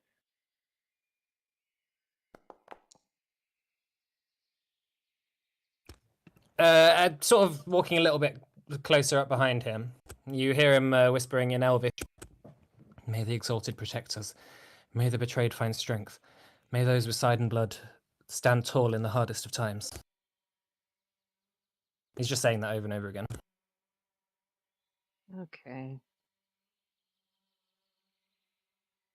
You mentioned the Exalted. Is that just the overall pantheon of this place, or Make a society check for me. society? Society. The Exalted probably refers to the Padron. Right.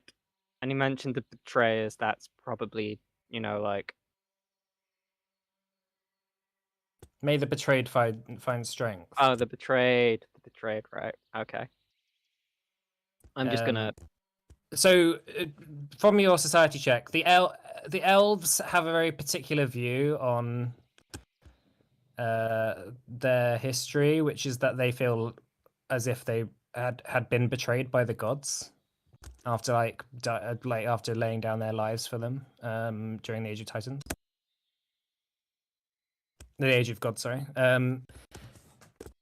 Although you're not 100% sure on the details, but that's what he's referring. That's what you know he's referring to. Right. Okay. I'm gonna just. Does he look like he's looking for something as he's praying, or is he just kind of got his eyes closed? He's got his hands clasped together, and he's just sort of like he has his head down. And he's just muttering it over and over again. Right. Okay. Diok says, "Your Padron's not going to save you. No, you're in the purview of the Kaidar now." Don't think he's worried about himself. He's scared. But I think he's worried about far more than him right now.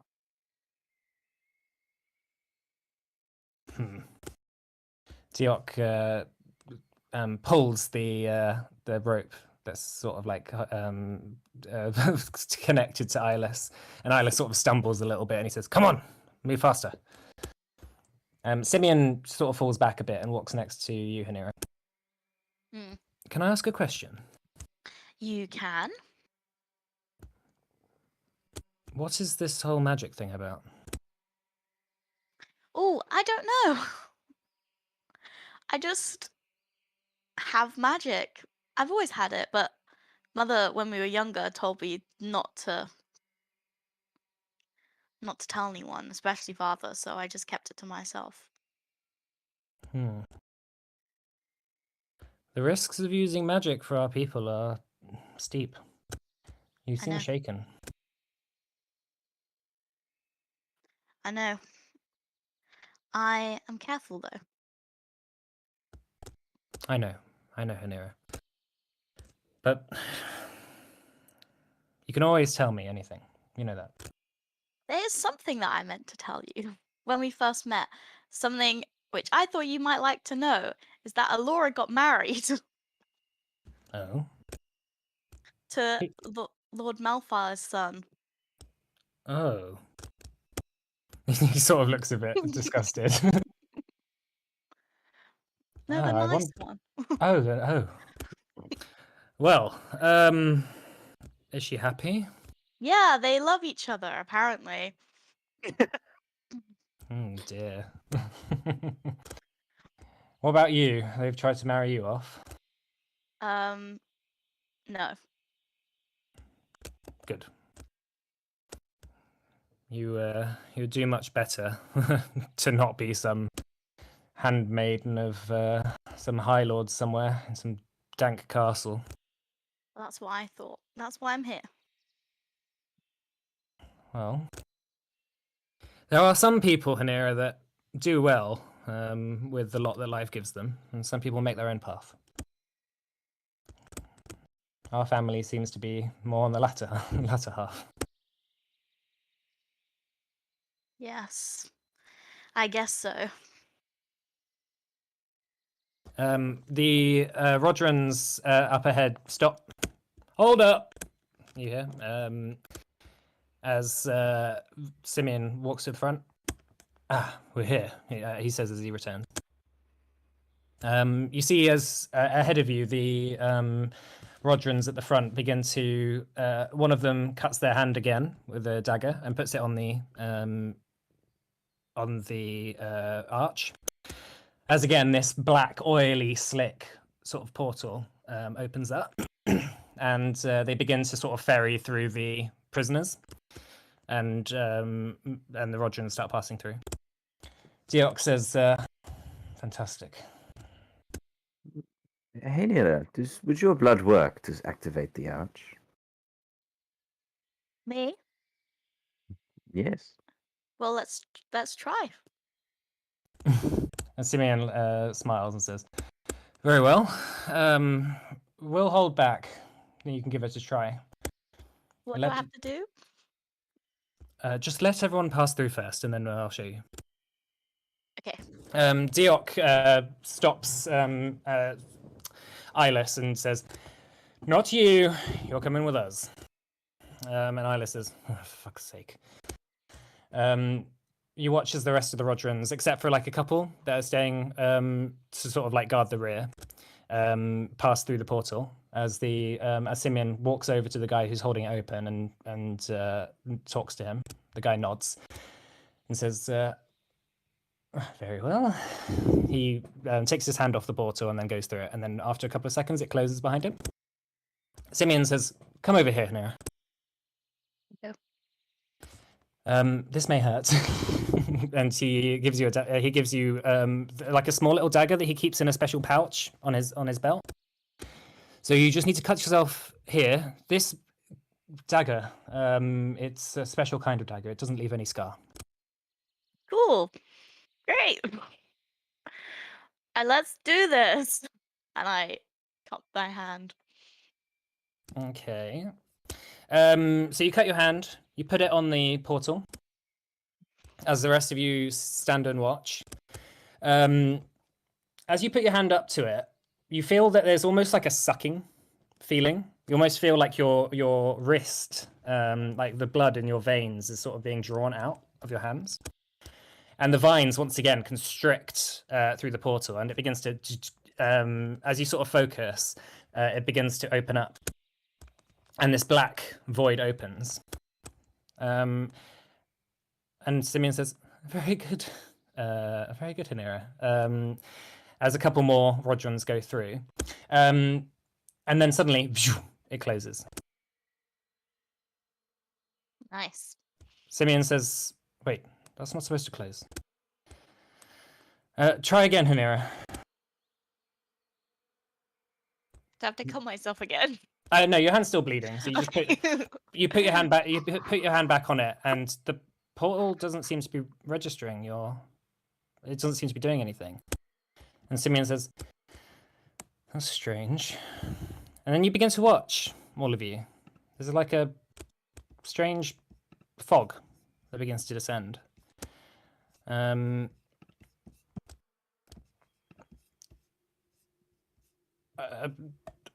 Eyeless notices and I whispers. thought you'd already gone through. No, Eyeless has stayed with you guys. All right, okay. Diok and Simeon had stayed behind. He says, "May the Exalted protect us. May the betrayed find strength. May those with side and blood stand tall in the hardest of times. May the Exalted protect us." You see a couple of the Rodrons behind say, "There's movement in the trees." And Simeon says, "Get your weapons out. What's going on?" From my rapier. I'm going Yep, shield and warhammer. Blunderbuss at the ready. You hear this, you hear this strange noise out in the woods. There seems to be like a rustling on one side of the trees, and then there's a rustling on another. Is this a wolf? Oh, that's not right.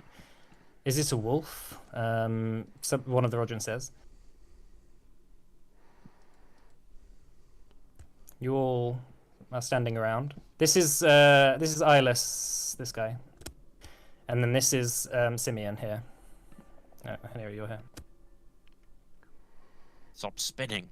I was trying to click on the thing outside and it's not letting me. But this is not the time for you to spin around. I don't know how I'm selecting myself. It's all right. This is Diok. Diok walks up and says, "Who's out there? Show yourself." You see as the brush begins to open up, a figure passes out of the trees. A figure clad entirely in a bright yellow cloak. He's not wearing any armor or carrying any discernible weapon, but he has broad, muscular shoulders, a thick, muscled back. He looks over at you all, revealing a flash of white glowing eyes and dark purple skin peering out from under his yellow hood. He has a thick, strong jaw, and it seems to smile slightly as he watches the Rodrons step forward, raising their bows and swords. Diok steps forward, saying, "Who goes there? Who are you?"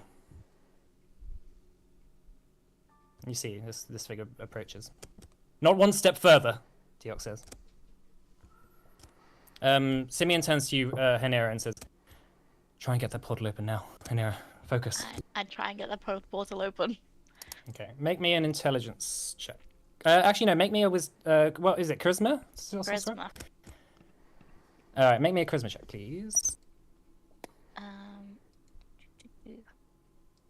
How do I make just a charisma check? Should just be. Because I can't click on it. Let me find you. Maybe because the game's paused, or Nope, can't click. Let me have a look. Can't click on charisma. Should I just roll a d20 and add 4? Go ahead. The figure steps forward.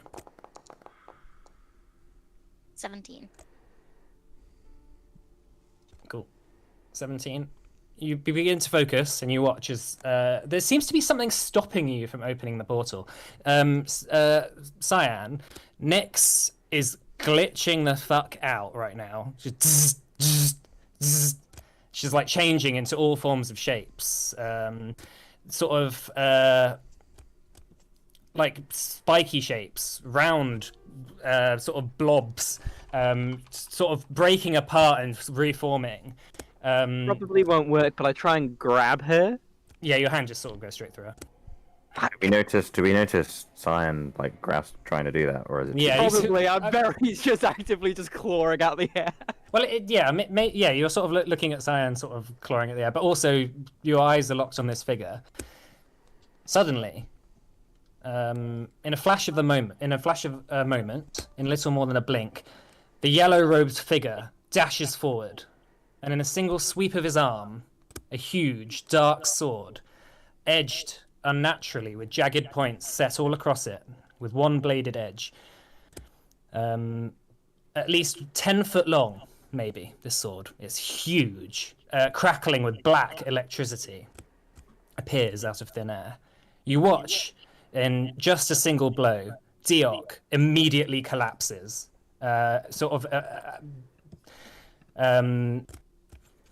His body, as the sword passes through his body, it transforms into thousands of tiny black marbles, just scattering to the ground as it falls. The Rodrons shout as they loose arrows. As Haneria, as this happens, the portal suddenly opens. Get out of here. Right, let's roll initiative, shall we?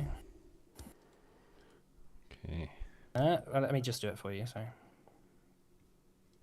So now, what was everyone doing during this period? Just it's going to be perception, probably, I guess. I was just kind of trying to grab Nyx with my rapier in the other hand.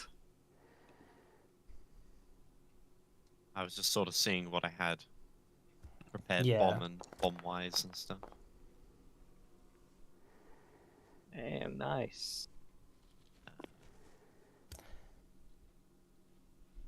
I will find a way. Are we all rolling our own? No, I'm doing it. Okay, sorry. I was Oh, I writing rolled. notes. Sorry. Damn it, Zach! It's no problem. Anyway, What have we right. done? So first of all, you watch as the figure, after having slashed, hang on, let me just, how do I?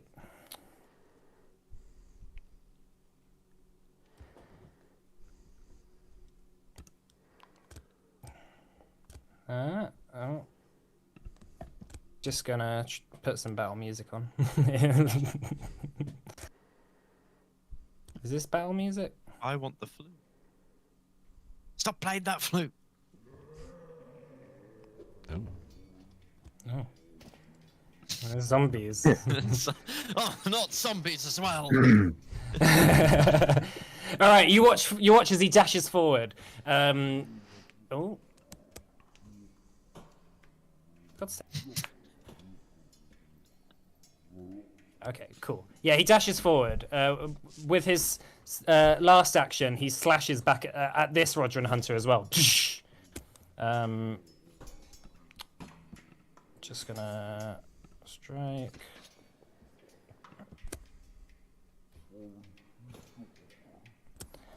All right, this time that Rodron just ducks out of the way as the blade sort of slashes in front of him. All right, in that case, it's Yarrow's turn next. Yarrow, seeing the portal open, Yarrow shouts out, "Get in the portal! Let's go!" And she's gonna walk up and then hold her action to pass through the portal when everyone else does. That uses 2 actions to ready an action, so she's gonna ready a movement. All right, Ugo. Ugo is going to... He's going to move to here. Ugo! And he's going Be a moron! to try and trip. So he's just going to try and like shove them to the floor to try and buy time for everyone else. Sure. So that'd be athletics against their against their reflex, I believe. Okay. Sorry, not to there. To here, so that I get the +2, I believe. Sure.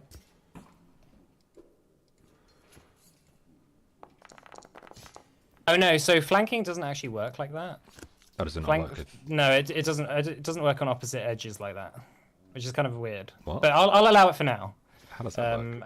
I need to because I think it's just if you're on the squares, like northeast, southwest of them. But I need to double check that. But I'm pretty sure that's how it works. Anyway, 24. So 24 would, yeah, in theory +2 if flanking. If not, then 24. Okay, that fails. Oh shit. Ugo fucked up. You don't goof, Hugo. So that's against his Fortitude DC. It fails. Yes. Whew. It was very quick. Oh, you buffoon!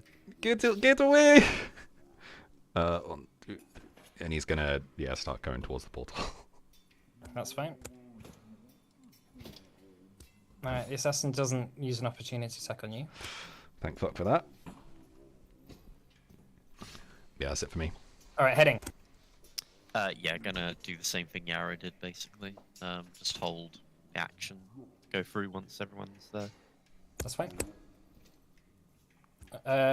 So you moved and then you're holding an action, so that's 3 actions. Yeah. Okay, Yeah. Cyan. I am gonna do the same. Okay. Eyeless tries to break free from his thing, and he's just going to try and run up. But as he runs off, you watch as the assassin in yellow. He raises his hand and uses his reaction to hold him in place. Eyeless needs to make a fortitude, a will save. Sorry. Oh, this music is annoying. This isn't it's not even music. I'll get that. Here we go.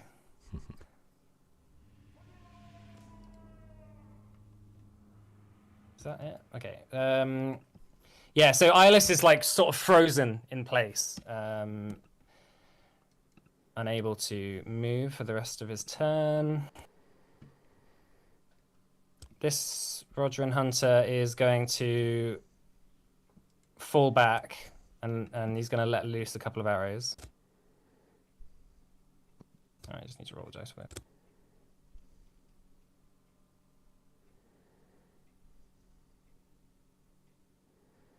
Oh, natural 20 on the second one. All right, you watch as the first arrow, the assassin in yellow, dodges out of the way. Is that music? What is this music playing for people? I think it's just a noise. I don't think it's a music track. Oh, now there's music. You can hear music, can you? Yeah, I can hear it now. All right. That being said, I can't. So, yeah, funny. Sirenscape. All right. Yeah, he dodges the first arrow, almost like inhumanly fast. As you watch, as the hood almost flies back, you see his face is sort of like. It's very strange. He's got these sort of cuts down his these scars down his face, and it's like. Extremely thick set eyes, deep set eyes in his head, but his skin is like bright sort of bluish purple, unlike anything you've ever seen before. Hinera. I am going to cast this spell.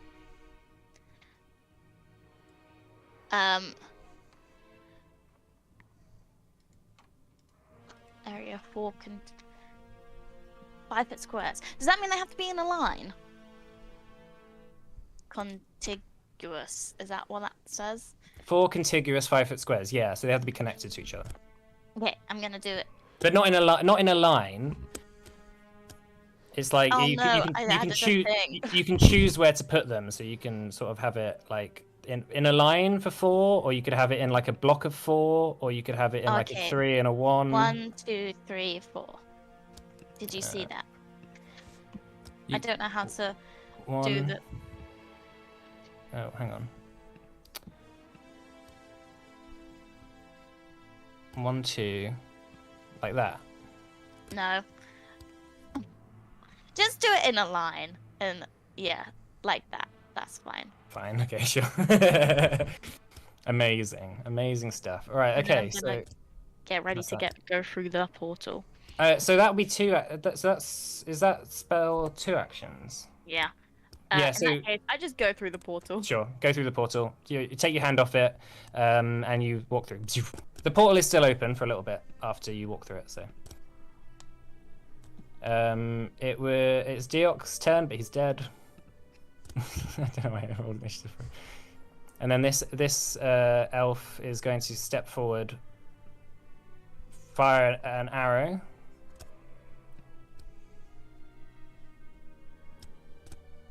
Which misses.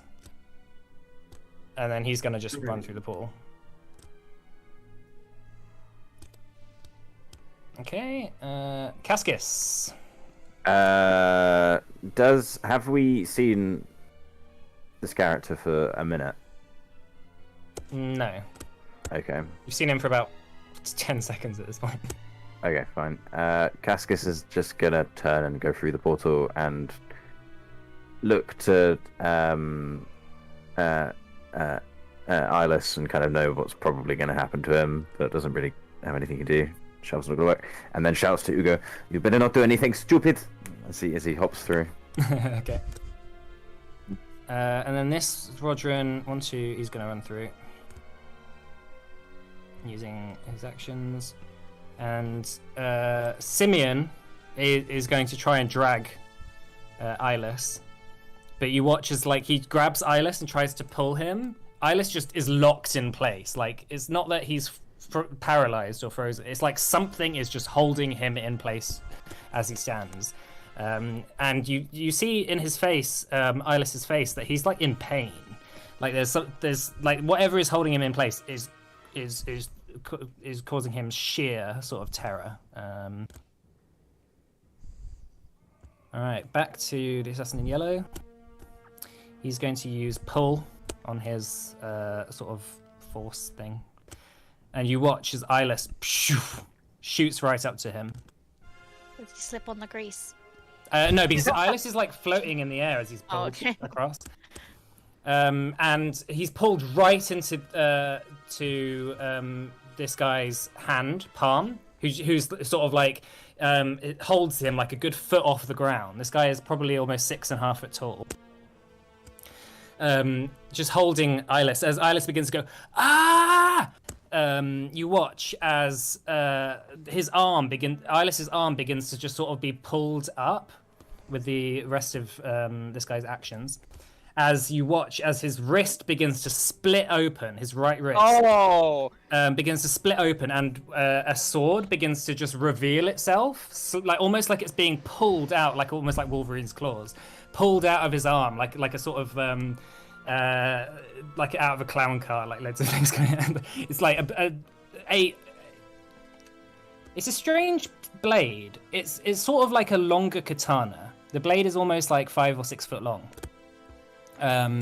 With it's very sleek design, and the actual metal itself has these sort of ridges in it that seems to reflect the light, almost seems to absorb the light, and it almost has like a darkened effect to the blade.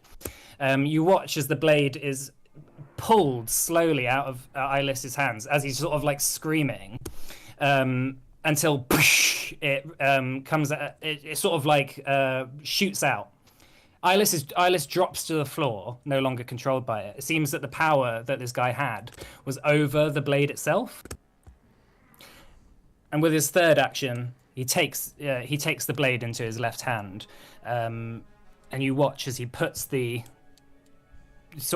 the two swords together as they begin to sort of the sword he has, this like jagged black blade, and the sword he just took from Eyeless begins to sort of almost weld together in front of you all.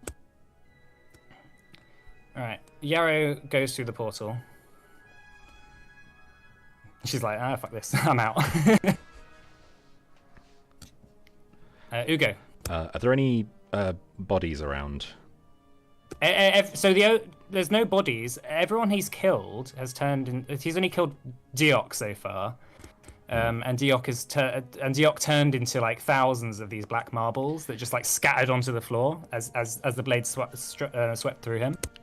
And Eyeless is still alive. He's no longer being controlled, but he is obviously fucked up. His wrist is like burst open, and his like hand is sort of like almost like on a hinge, where like blood is just pouring out of his arm. Is he being held by the guy still? Or No.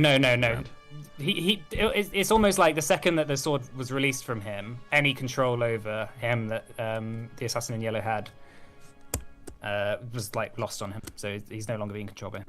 Okay. Oh, I've got. If only the armor gives me 20 foot, so I can only get back to like 1 square in front of the portal if I go grab him.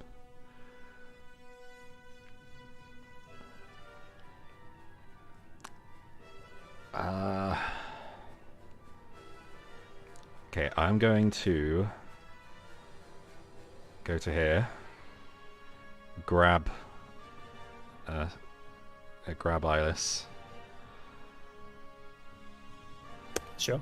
Eyeless, yeah, just lets you. Just like, scoop him up, and then go to, and then kind of bring him back to here. I don't know how much does it like restrict my movement carrying him, or can I just sling him over my shoulder if he's not fighting me?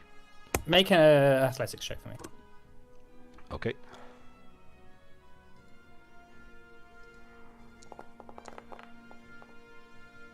$18. Cool. I'll say it doesn't restrict your movement. Okay. Cool. Yeah, and that's my turn. You just pick him up, sling him over your shoulder. Cool. All right, Henning. Yeah, I'm gonna skip over the portal. Can I? Yeah, to get out So, of here. so I have sudden charge. It says foe. No, sorry, not sudden charge. No escape. So it's you keep pace with. How do I put this in the chat? So you keep pace with a retreating foe, so you can basically follow someone. The intent, I believe, is to follow someone that's running away from you. Actually, no, it's rage. It's got tagged with rage, and I'm not raging, so I can't do it. Rage. So yeah, Sure. it's not even relevant. Okay, You're not leaving. I think Richard was about to. Not angry enough to leave. Yeah. Alright, yeah, I'm going for the portal. Okay. All right, through the portal you go. Jump. Cyan. Is Nyx okay? Like, is Nyx like frozen in the air or anything? Or... Nyx is still just glitching out. She seems to be sort of popping in and out of existence around you. She seems to be still following your general area. I just kind of looked at everyone else, kind of mouthed sorry, and just run through the portal. Okay. Eyeless is. I mean, Eyeless is looking really rough. Like all the color has just like gone from his skin. Like he's just pallid and white, and he's sort of like is half unconscious now. It seems he's not unconscious, but like he's getting to the point of unconsciousness. But being carried over your shoulder, he's not doing anything. These two Rodrins are going to step back, and they're going to hold their action for when Ugo goes through. Hanira. I'm through the portal. Oh yeah, you're through the portal. Okay, that's fine. I'll get to what happens through the portal in a bit. This Rodrin's the same. And Cascus, you're through the portal, right? Yep. And then the rest of these Rodrins are... Are there two Rodrins? No, there aren't. Yeah, so this one's the same. Okay, cool. Alright, this... He's gonna... How far is this? Yeah. He's gonna rush up.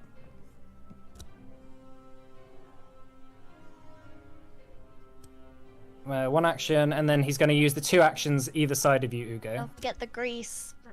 Oh yeah, what does he have to do for that? It's on the chat. I put it in the chat.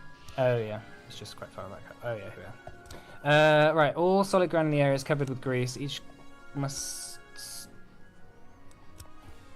reflex save or acrobatics check. Oh yeah, here we are. Reflex save. What's your DC? Oh, 18. Oh yeah, he passes. 34. Fuck! And he's going to attack the two Rodrons either side of you, Hugo. Okay. Does he seem to be like ignoring us and just going for the elves, or is it just who he happens to be going for? He doesn't. He almost doesn't seem to even notice you there. There's something about him. He rushes up, and you're fully preparing yourself to be just attacked by him, and he just lashes out either side of you with this like almost inhuman speed. He misses the first attack, but the second one he hits crits. So unfortunately, this guy's fucking dead. And again, as he slashes to the other side of you, that Rodron to the side of you just collapses into thousands of marbles that scatter to the ground as well. I've lost me marbles. I lost my marbles. As he stands there, sort of like almost equal to your size, he's a little bit shorter than you, Hugo. You see a real close-up view, so you get a good view of the token itself. This is what you see, and he sort of like this. As he sort of looks at you, he sort of smiles slightly. You can smell something very strong on him, but you can't quite put your finger on it. Yeah, is he there? Ugo. Gonna go through the portal with Eyeless. All right, yeah. So just jumping back through the portal, you make your way through, and Eyeless goes through as well. And then this Rodrin is going to use his reaction as he prepared to go through. But the assassin in yellow is going to use an opportunity attack on him. No! Since it's only 5 feet, can he like reaction step? Would that not be a normal thing? Oh, sorry, hang on. It is his turn now, right? Right, it will be. Yeah, no, that's right. He'll step.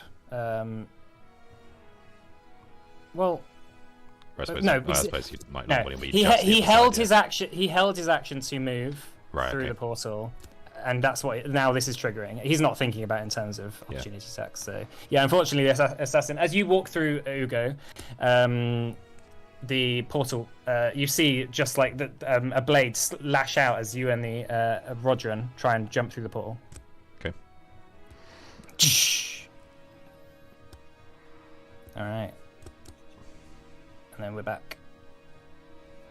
Do I see the other guy get smashed? Or You hear a yelp as you make your way through the portal. There's this like, it's funny going through here. There's this oily sort of feeling. It's almost like you're traversing through water. Everything around you, the sort of sounds of battle in the distance, are muted and muffled. Let me just do that, and what you see as you make your way through the portal, all of you, is I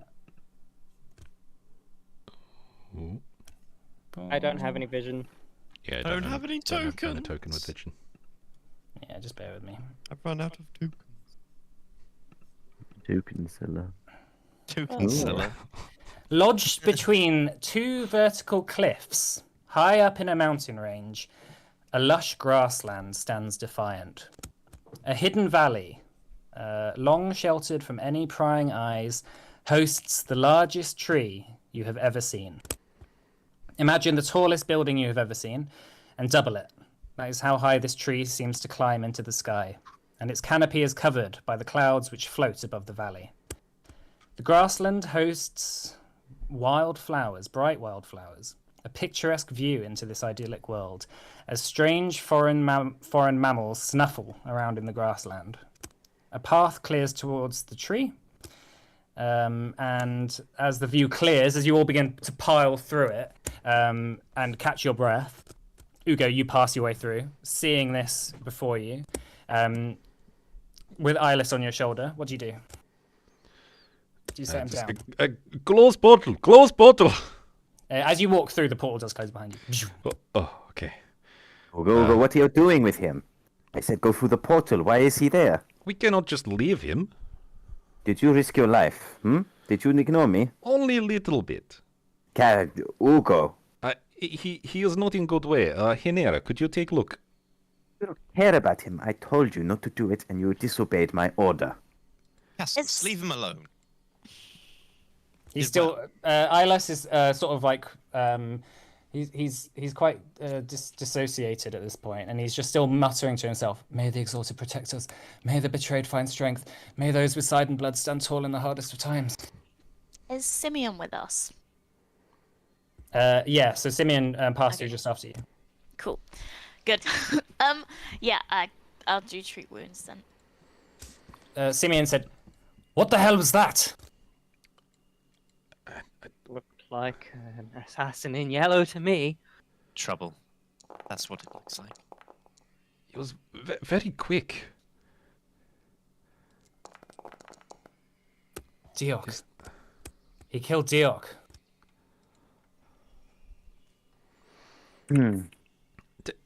Is it... Maybe the wrong time for this, but is it normal when elf die to turn into small black balls? Not that I'm aware of. I have never seen anything like that in my life. Hanera, you coughed one up earlier. Yeah, I'm starting to get a bit suspicious of that. It was just in my throat and I coughed it up after I had this strange dream. You're only just getting suspicious of this. Why have you not mentioned this dream earlier? I mean, good. Well, I didn't think it was relevant. It was just a dream, but I can tell you about it if you want. It may be worth telling us. Okay, I was sat by the stream back home, and there was this big storm cloud and this sense of unease. And then I was sitting by the river, and the river was just these tiny black marbles. And the grass and trees didn't wave about, even though there was a storm coming and there was windy. And then the marbles vibrate, sucking the energy.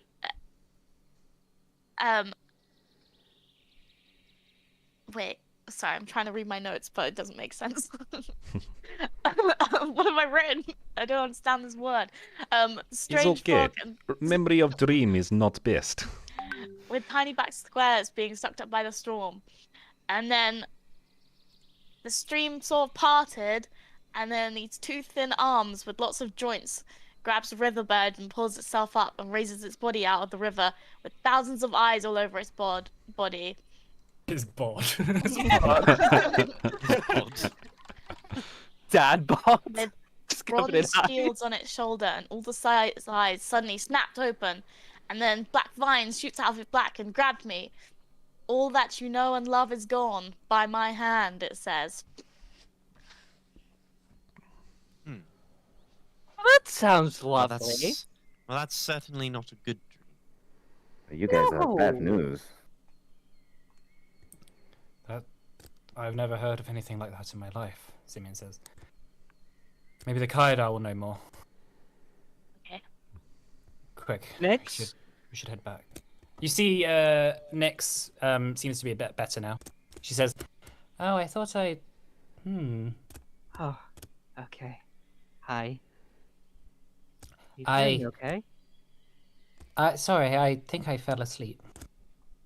No, you didn't. I don't think you can sleep. Do you sleep? Maybe I learned. You were doing the thing again. You were freaking out. Who are you talking to? Simeon says. Nothing. I talk to myself. It helps me cope. He walks. He rushes up to you and says, "I do not like liars. I'm not lying. Can we do a... Make a diplomacy. Yeah, make a diplomacy check. is it No, so perception, isn't it? it's deception for Cyan. Then he needs to beat your will DCs. Oh, my sorry. my will DC. Yeah. It's the same thing for deception. Yeah, that's fine. I'm gonna do a will one then. No, it's your will DC. You don't. It's not a contested check. So where your will is +6, add 10 to it, and that's your will DC. 16. Yeah. So Cyan's obviously lying. Cyan is very much lying. His eyes are darting back and forth. He was just caught off guard. It's time that you start telling the truth, Cyan. Simeon says. I have a friend. She's been helping. She's a friend. And who is this friend? You can't see her. It's fine. I just see things. It's no problem. It's been here as an imaginary friend. It's nice. Friends and things others cannot see and you talk to is not usually a normal thing. She changes shape sometimes. Ah, yes. There are invisible things everywhere. You can't see them. I can see them. This is getting ridiculous. We move on, please. Yeah, Simeon shouts, barks some orders to the Rodrans to get moving. You notice that a bunch of the prisoners are really confused as to what's happened because, like, obviously they all moved through the portal and then you guys all just piled through and then something happened. One of the Rodrans comes up to Simeon and they're talking for a bit, and Simeon says, "They took Ilis's Shadesteel sword. We're going to have to send people after him. They will die. We should speak to the Kaidar first. Quick, let's move." And he begins to lead you down the path. Kiss. So I'm gonna kind of go off to the side as we're moving. I am a bit worried. Hinera, she have dream, and then it come true. Couple nights ago, I have dream that we go place and there is no food. Then I hear about this hex thing, and Yes. is not really food. Seems maybe is vision. Hugo, are you trying to be funny? Now is really not a good time. You No, see, I am very concerned. Where are we? I'm very concerned. If there is not food, I cannot fight. Yeah, you will be fine. There will be food. You will fight. You'll be fine. As it is, you are lucky you're not getting your copper taken off you. I gave you yesterday. Hugo has lost enough weight over the past few months. If you do, if you're very good and you continue to be good, we will find you one of these hexweave things. You can get as much food as you want. What am I even saying? Hexweave? This is ridiculous. We came here for money, for good business. And what am I doing? I'm by some gigantic tree with a bunch of weirdos. One guy talking about how he sees invisible things, and some weird creature with a big sword that's killing. This is not what I signed up for. I just wanted to make money. Trade deals with elves. And how does weave make food? You do not weave food, you cook food. You are. As Cascus sighs, the elves lead you down the path. And as the view clears, as you round down the hill, you see a whole city built into the lower section of the tree. Almost as if the tree was a huge circus tent. The tree sits above the city line, supported in place with gigantic ancient roots. A warm yellow magical glow radiates from the city itself. And as you get closer, you see each of the buildings, as well as their defensive walls, are all made from woven branches and twigs taken from the trees. Simeon says, well, I suppose welcome to Sethel. And you see a bunch of the elves have wrapped Alis's arm up, just to stymie the bleeding, as they sort of drag him towards the city. The elves, as they sort of approach the city, they all bow in reverence, just to sort of just a little nod of the head. And Simeon says, "The immortal city." Wow. I've never seen an elvish city before. I've seen too many. This is impressive. Only Zealous were here. Is there anything like? Oh, sorry. Sorry, Alex. Go on. No, go ahead, Cass. What was the name of the person you said? He said Zealith. Not me, or like... Yeah, no, that's fine. I got it. Does it look like there's anything? I don't know. Interesting in terms of like, I don't know, rare wood or interesting materials. Like I don't know if there's like amber or like dew or sap that's like particularly interesting. Well, Like... you're still on the process of approaching the city itself. Oh, okay. The wood, I mean, it's unlike any tree you've ever seen. The wood certainly seems rare, but it's a lush, bountiful forest. Like birds fly around, exotic birds you've never seen before. There's little streams and rivers around the place. Large jutting boulders sort of shoot out, and as you sort of walk past them, you notice that they've got like little veins of gold that just sort of glimmer through. This is a extremely rich, plentiful area. You know, someone of business mind could make a big profit from an area like this. Say, Hainira, you have been here before, hmm? Me? No? Oh, I just assumed you had, considering the relationship with your brother and the fact that Ellis seemed to live a long time. No, I've never been here before. Are there lots of cities like this, kind of pointing around, and this type of land? It is beautiful. This is unlike any city you've ever seen. I've never seen a city like it. Well, I feel like we've kind of straightens his jacket up a little bit. Hit the jackpot slightly. Kind of his little excited giggle almost. Oh, God. Planning. So as you approach the city gates themselves, a number of watchtowers, both sort of connected to the walls of the city, made of twigs and branches. There's a whole bunch of Rodrons on the walls who shout down and notice the group approaching. The gate opens up as a few Rodrons, a few men, a few women, a few sort of ambiguous genders, all rush out and begin to patch Eyeless up. And you notice that they are doing a similar sort of healing thing that Hainira was doing earlier in the day. Simeon says, I feel like we've lost the only thing that we came for.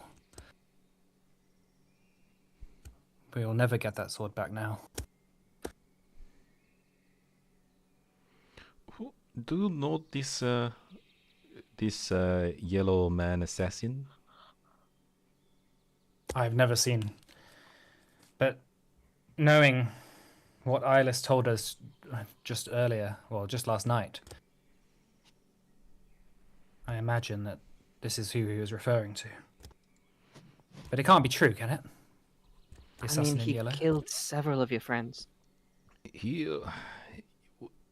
I have never felt a threat like him before. I try to push him down, but he's like he just vanish. Like I go to push and he just so quick. Well, he's not like elf. He's not tiny little stringy thing that can move around really fast because not much to move.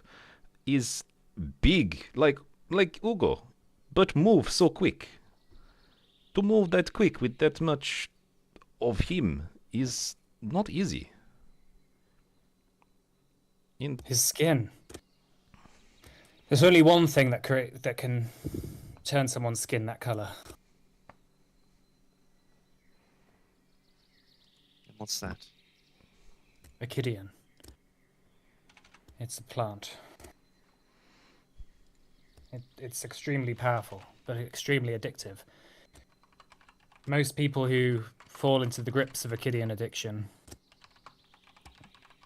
die painful, horrible deaths. They are not able to fund themselves. The only people that have a surplus of Acidian is the Siana.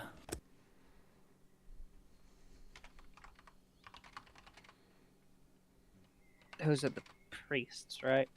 Yes. Can Cascus put that as a second pursuer lead? Because I've got Sure. interrogation methodology, I can do it over a conversation. Yeah, that's fine. But what would the Siana be doing with Shadesteel blades? Consolidating power, probably? They're powerful weapons. If the Sidan knew about this.